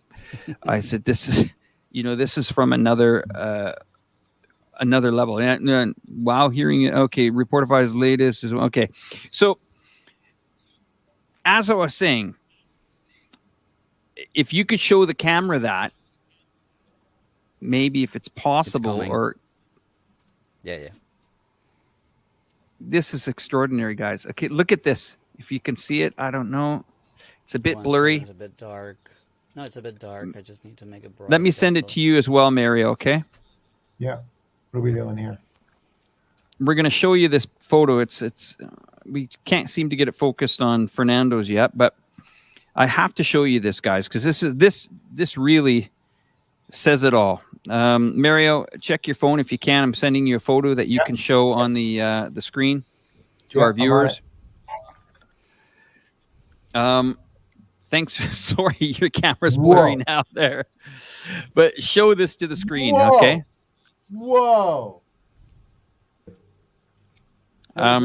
Fernando, your screen's a bit blurry. Your camera, sorry. Yeah. Hold on one second. That's the photo. I'm sharing it to you guys. How can I do that? Add stream. Do I add stream or something? Or yeah. Put it to the stream. Put it to the stream, and it'll be. There it is. Oh yeah. Wow. Okay, guys, we got it. We got it, Mario. Now look at this, guys. Take this in, okay? On the bottom part of this, let's say the bottom right, you see 6 tabs. Those are all the locals that have sent in pictures of broken sidewalk or something. Maybe the garbage is overflowed or whatever. That is entire district in Chongqing in real time. Okay? In real time. It says, yeah, we got it there. It's already on the big screen, Mario. Thank you anyway. Yeah, thank you. But that is connected everywhere. The temperature, unfortunately, we can't really zoom in too much more on that photo. But I can. Let me see. Can you? Okay. So yeah, that basically is everything. Smart management, traffic flow, the flood control, the sewage control. It shows right now that 83 out of the 220 is fully monitored in that area. It's just extraordinary. And these guys have a 99.6% success rate on everything. Getting these done within, they do. Within 5 days, they get... The purpose of all this monitoring and tracking, Alex, is to control the people and oppress them. You're lying. So, Nick, you're asking, where is this? This is Jiangbei. This is part of Chongqing, the city of 32 million. They have got this down to an art. That's real-time traffic control there, monitors, finding out what happens. What if an ambulance needs to get to the hospital? Guess what? These guys know how to get it there the fastest, and they can make the lights red if they want to. Yeah, it's amazing. How many districts? It also helps. What's that? How many districts total in Chongqing? I believe it's 29 in total. Oh my gosh, there's that many. Yeah. So the main core districts downtown, like, you know. Well, that's all debatable. I mean, that's a millions of people. I mean, it's just, what can I say? Anyway, guys, I wanted to show you that.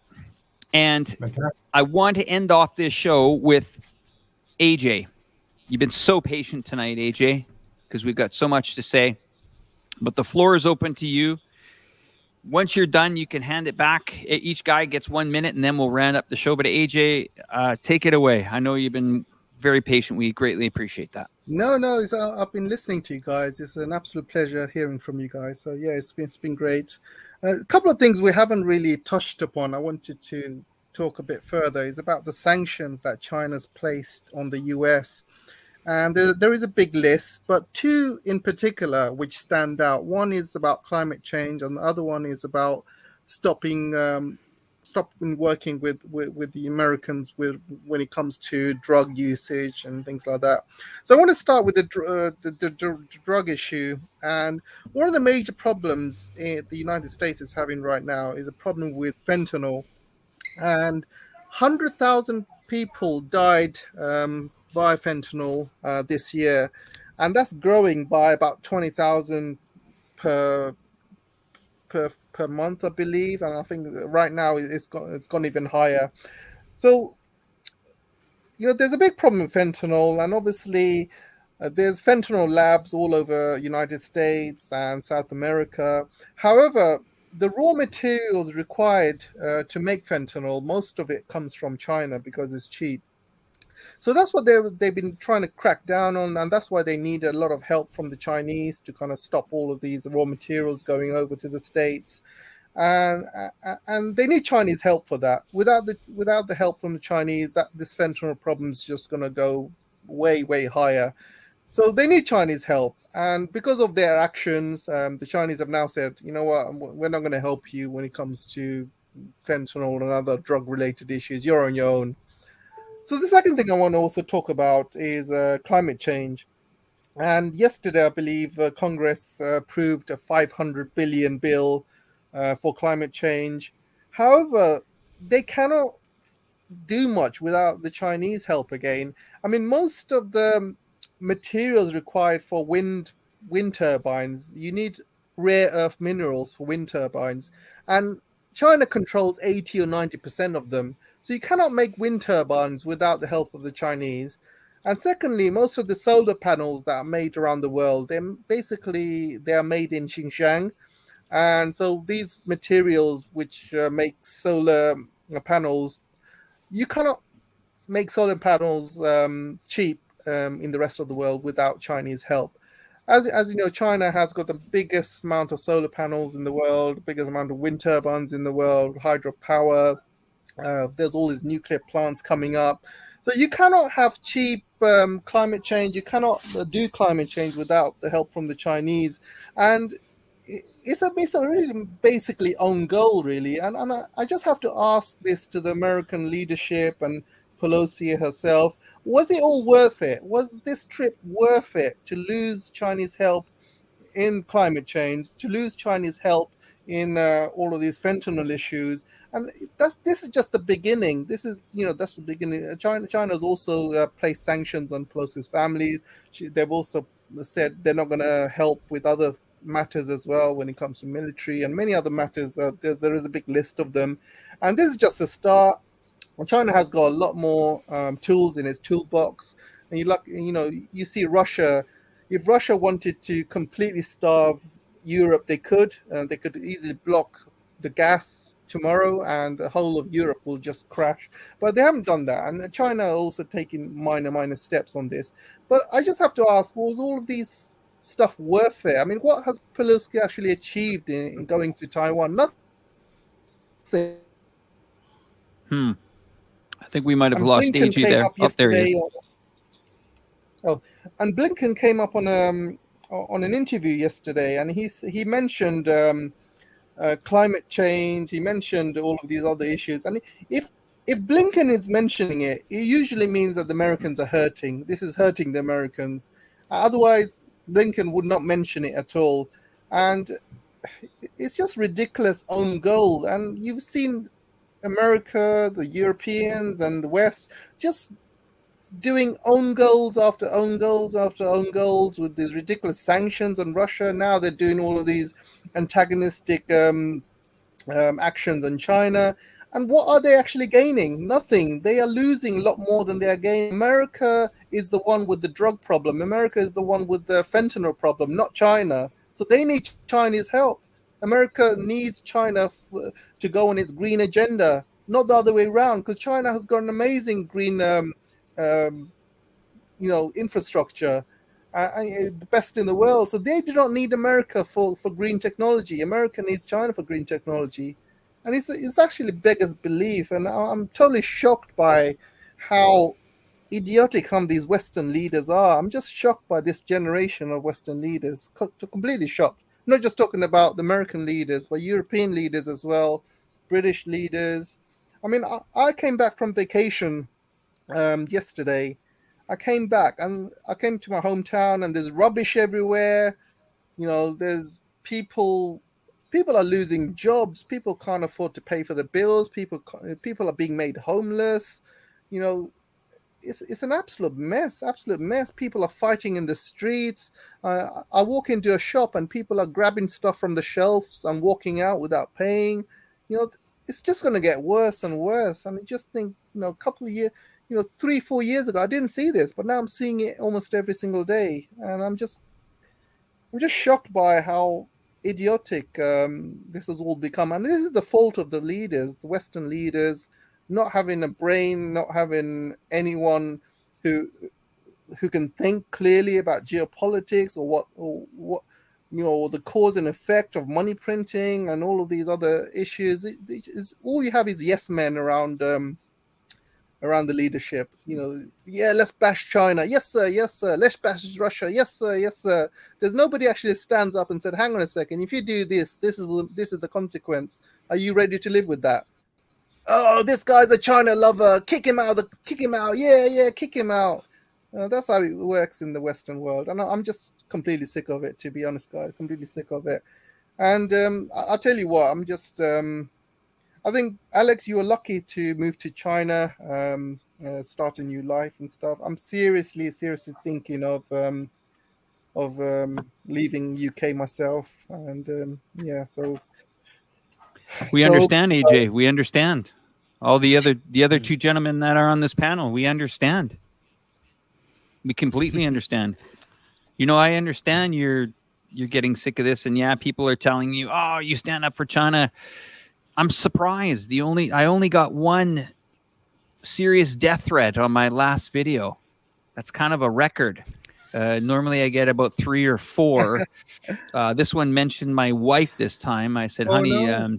This one said he knows us when our paths cross. Yeah, but it comes with the territory. When people do that, it motivates you to just come out and make more videos, and more and more and more. I want to ask Alex if I can take a minute to show the photo that's here. That's a little bit related to what you were saying, but it's going to take me to somewhere else. So, Alex, you were talking about this big cloud. I think it's already there. You just need to share it. This big cloud business.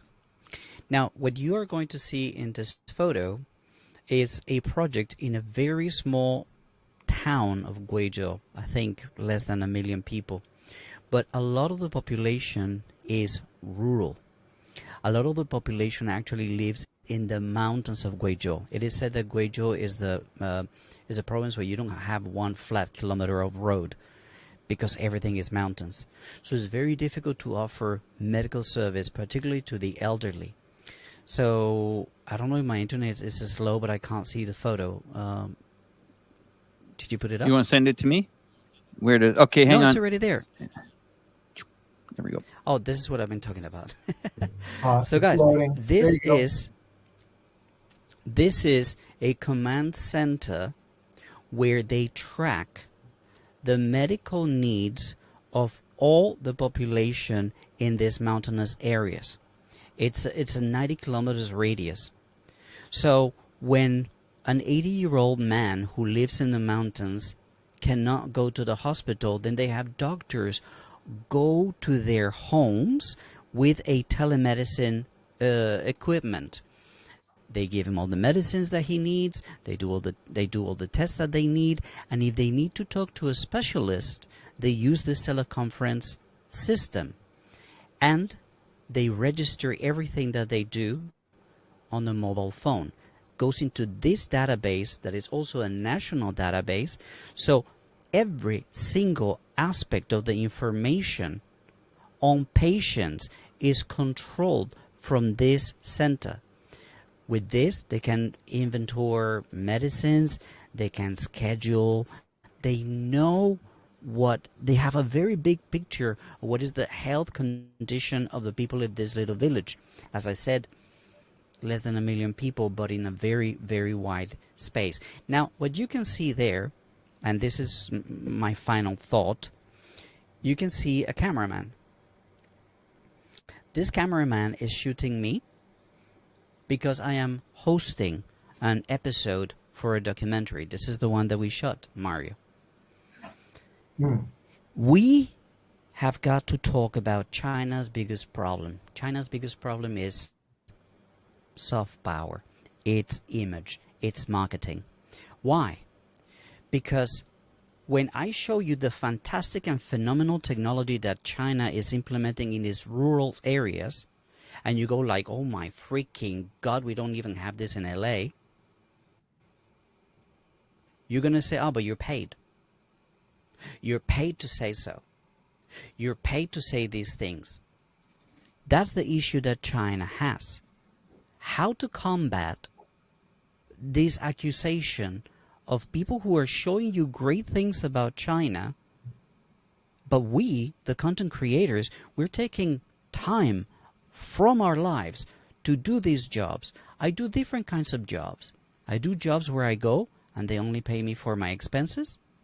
There are jobs where I am paid to do a job. So in this particular case, I was paid to host these 2 episodes that were showcased on CCTV. And the other ones is where I go by myself and shoot stuff by myself. Nobody pays me other than AdSense and you guys watching my videos. So those are the 3 kinds of videos that I make, or the money that I get from the content that I put out, showing you things about China. But I was having this discussion on another project that I'm doing with Xinhua News. How, even if I tell you that this project with Xinhua News was about mayors in China, a phenomenal thing that's coming up in a couple of months. And one of the points that I made is, how can China let people know that my opinion of what we are seeing here in this beautiful city in the border with North Korea, I'm not paid. They did not pay me to say what I was saying or to see what I was seeing. They did not pay the scholar from England who was next to me. But even if we say that on camera, there's going to be a schmuck saying, you're paid to say good things about China. That is my last thought. And I don't know the answer to this. I don't know how to get out of this problem of marketing China. I don't call it propaganda. I call it marketing China and what it does and showing it to the world without being accused of getting paid. That truly, truly offends me. I understand there are things for what I get paid for, as if I'm an actor or I'm a host. That's fine. But that's one part of what I do. Most of what I do is just basically not paid.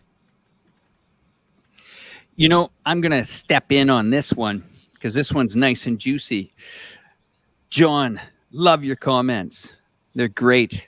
No, we didn't pay John, everyone, to leave these comments so that we could respond this way. John, I think I made it very clear why most of this panel does make content. If I wanted to get paid to making this content, that would mean that I would take one hell of a cut in earnings. I don't make my money from YouTube.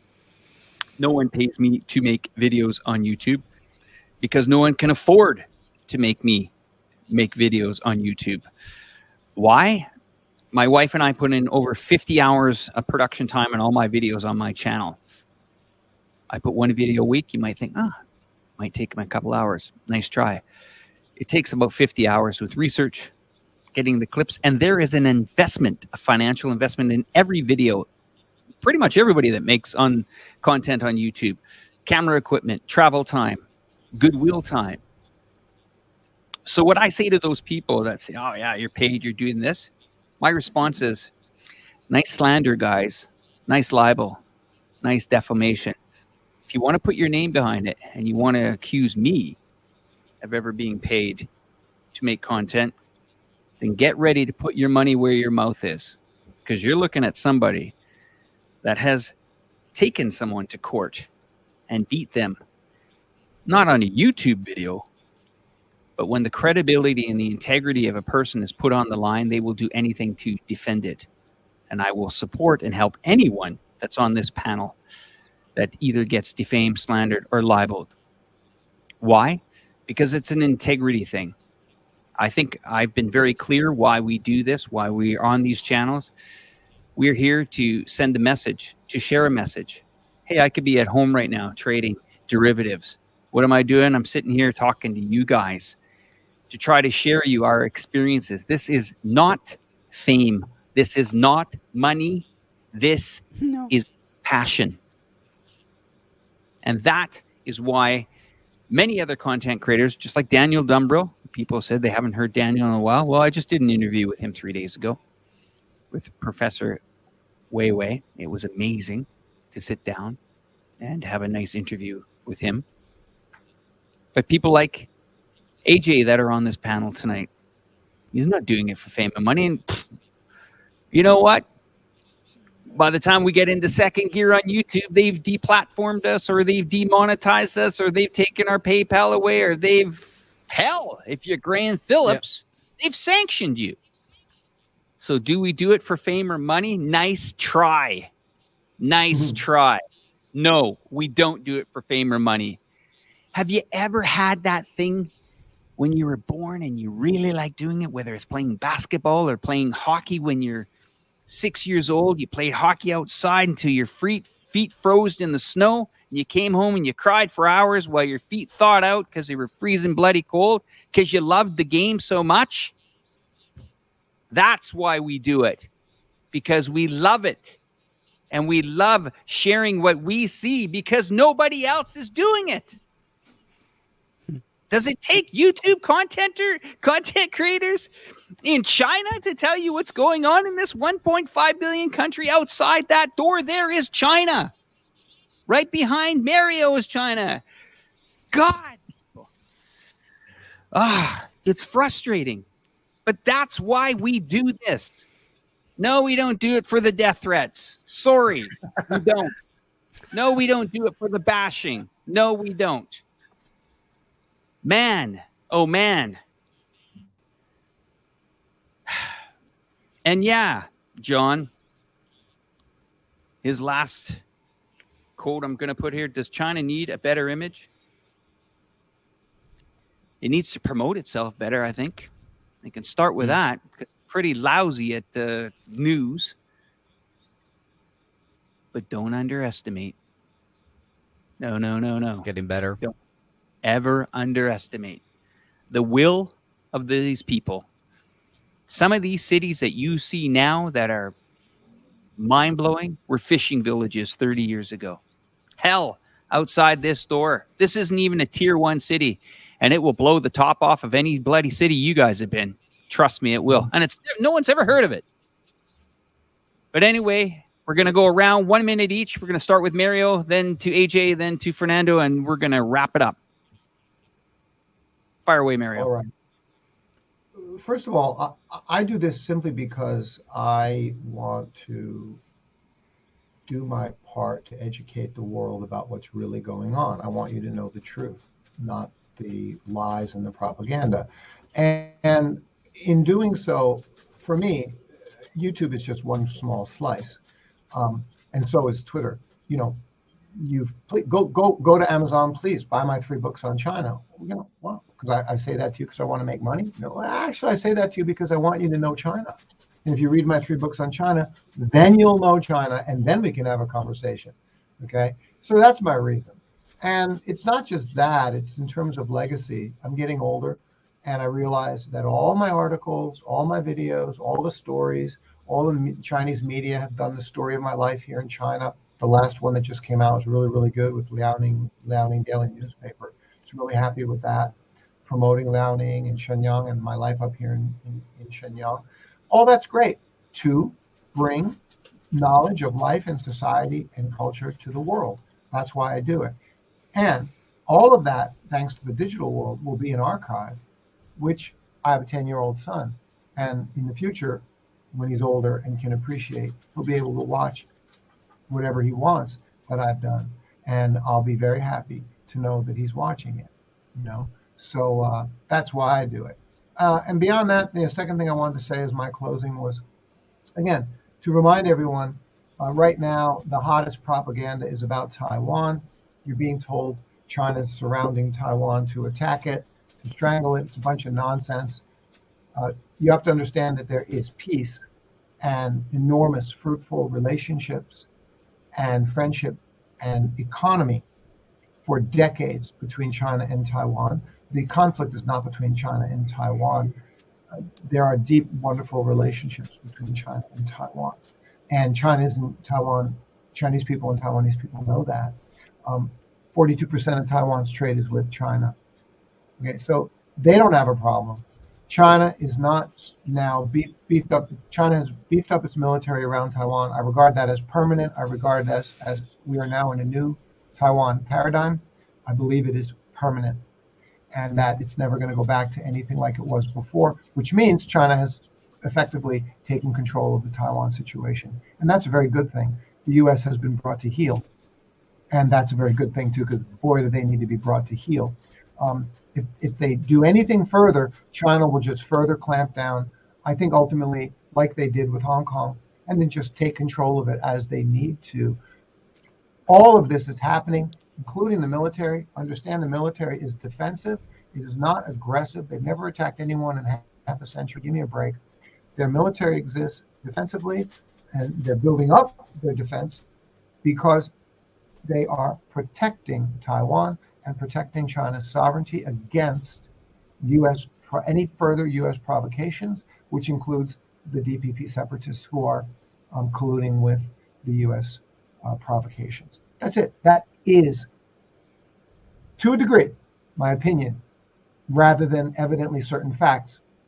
And I acknowledge that. That is, to some degree, opinion, but that's how I see it. That is what's happening. Good night, everybody. AJ. Well, I certainly don't do it for the fame because my face is not even on the video.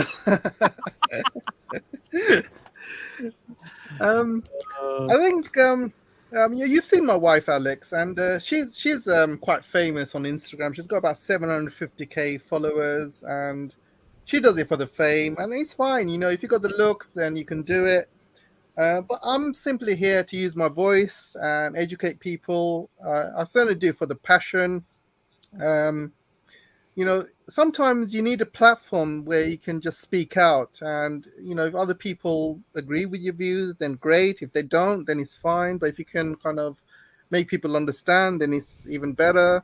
And I use this as a platform to kind of speak about my voice. I'm not really, I'm not here for fame nor money. I mean, I've got a full-time job. YouTube, people really think that YouTubers make thousands and thousands. You don't, unless you got millions of followers, or even if you get millions of subscribers, then you probably will. But if you're in the mid-20s, 40s, 50s, it really isn't much to pay the bills, to be honest. You need another reason to do it, and that has to be passion. You must love talking about geopolitics. You must love talking about certain subjects, and that needs to drive you. And it's the same with all YouTubers. I mean, I remember when Star Wars was a thing, and there was a lot of YouTubers who came on because they watched the latest Star Wars, Disney Star Wars, I think Last Jedi, and people were completely sickened by it. So a lot of YouTubers started their own channels to talk about how disgusted they are with the latest Star Wars films. And most of these YouTubers now have got really, really big followers because they started off as a platform talking about what, certain subjects. And now, people are, they are really major YouTubers. You've got to have a passion to talk about certain subject and just carry on. And that's what we're doing. We're all here to, talk about these stuff for you guys. We're not here to do it for myself. If I was selfish, I could just enjoy my time with my missus. I have a great missus. I can spend more time with her. I can just work on my job and just have a relaxing life and not worry about anything. But that's not what I'm doing. I'm taking time off, making these videos for you guys, trying to educate people.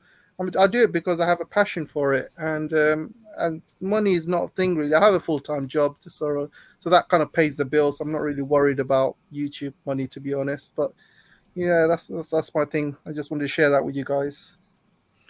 Fernando. Cool. Well, guys, all I wanted to do to finish this talk is, well, to remind you that what I do is out of a sense of duty. This is a country that has given me a career, has given me a sense of life. I came here running away from my country, and I found a place where I could prosper. So if anybody is looking at a pursuit of happiness, this is the place where you can find it. So that's why I feel this sense of duty to show people the real China. It's not perfect, it's got issues, but it's not what they are painting to you. So I would like to remind you guys that I have my political channel, which is Fermube, and this other channel that is on the screen is Are We There Yet? That's my travel channel. It's a channel that is very, very small, where I make very beautiful videos for you, but they take a lot of time to make. One video takes 3, 4, 5 days to make, but it's the beauty of China that I want to show to you.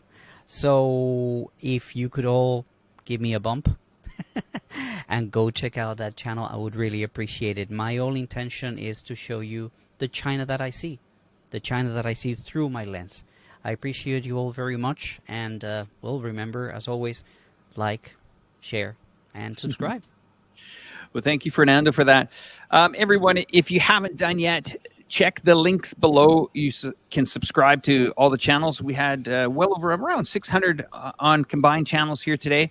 I'm Alex from Reporterfy. You haven't seen my channel connected. There's a reason for it. I think you guys are very well aware why. And another note that I want to say is my channel will be coming back to do live streams in a few weeks. We'll be bringing back one of our big shows, the Let's Talk China show. That will be coming back, and there'll be some popular faces on that, and we will be doing lots of rotations of guests on that show as usual. So we will really rip it up on the channel when that gets going. But wanted to say again, thank you everyone that has joined this program today. And if you have that other content creator out there, leave a message on not just our videos, not just AJ's and Fernando's, but if you have that content creator, the whether it's the Duran or whether it's the Graham Phillips, Patrick Lancasters, take that time to leave them a comment and say, you know what, we really appreciate you guys putting your bacon on the line for this, because it does mean a lot to us as content creators when we get those messages of encouragements. And even some people that do support our content, that is great. Good to see the lily pad. Yes, it's coming back, and it's coming back big time. Okay, there's going to be a big change to it. But anyway, I wanted to say thank you for all the people that joined today's show here, for all of you amazing people that have watched on all these multi-channels, whether it was from Mr. Moz China Adventure to PTE Geopolitics to Fermube to Tiger Paw to PTE Wolf Warrior page, you name it, whatever. Thank you guys for joining with us, and we will probably see you next week, maybe Tuesday or Wednesday, of course. And from all of us here in China and the United Kingdom, or wherever you are from the world right now, you guys have a great evening. Take care. Take care. Good night. Bye. Cheers, guys.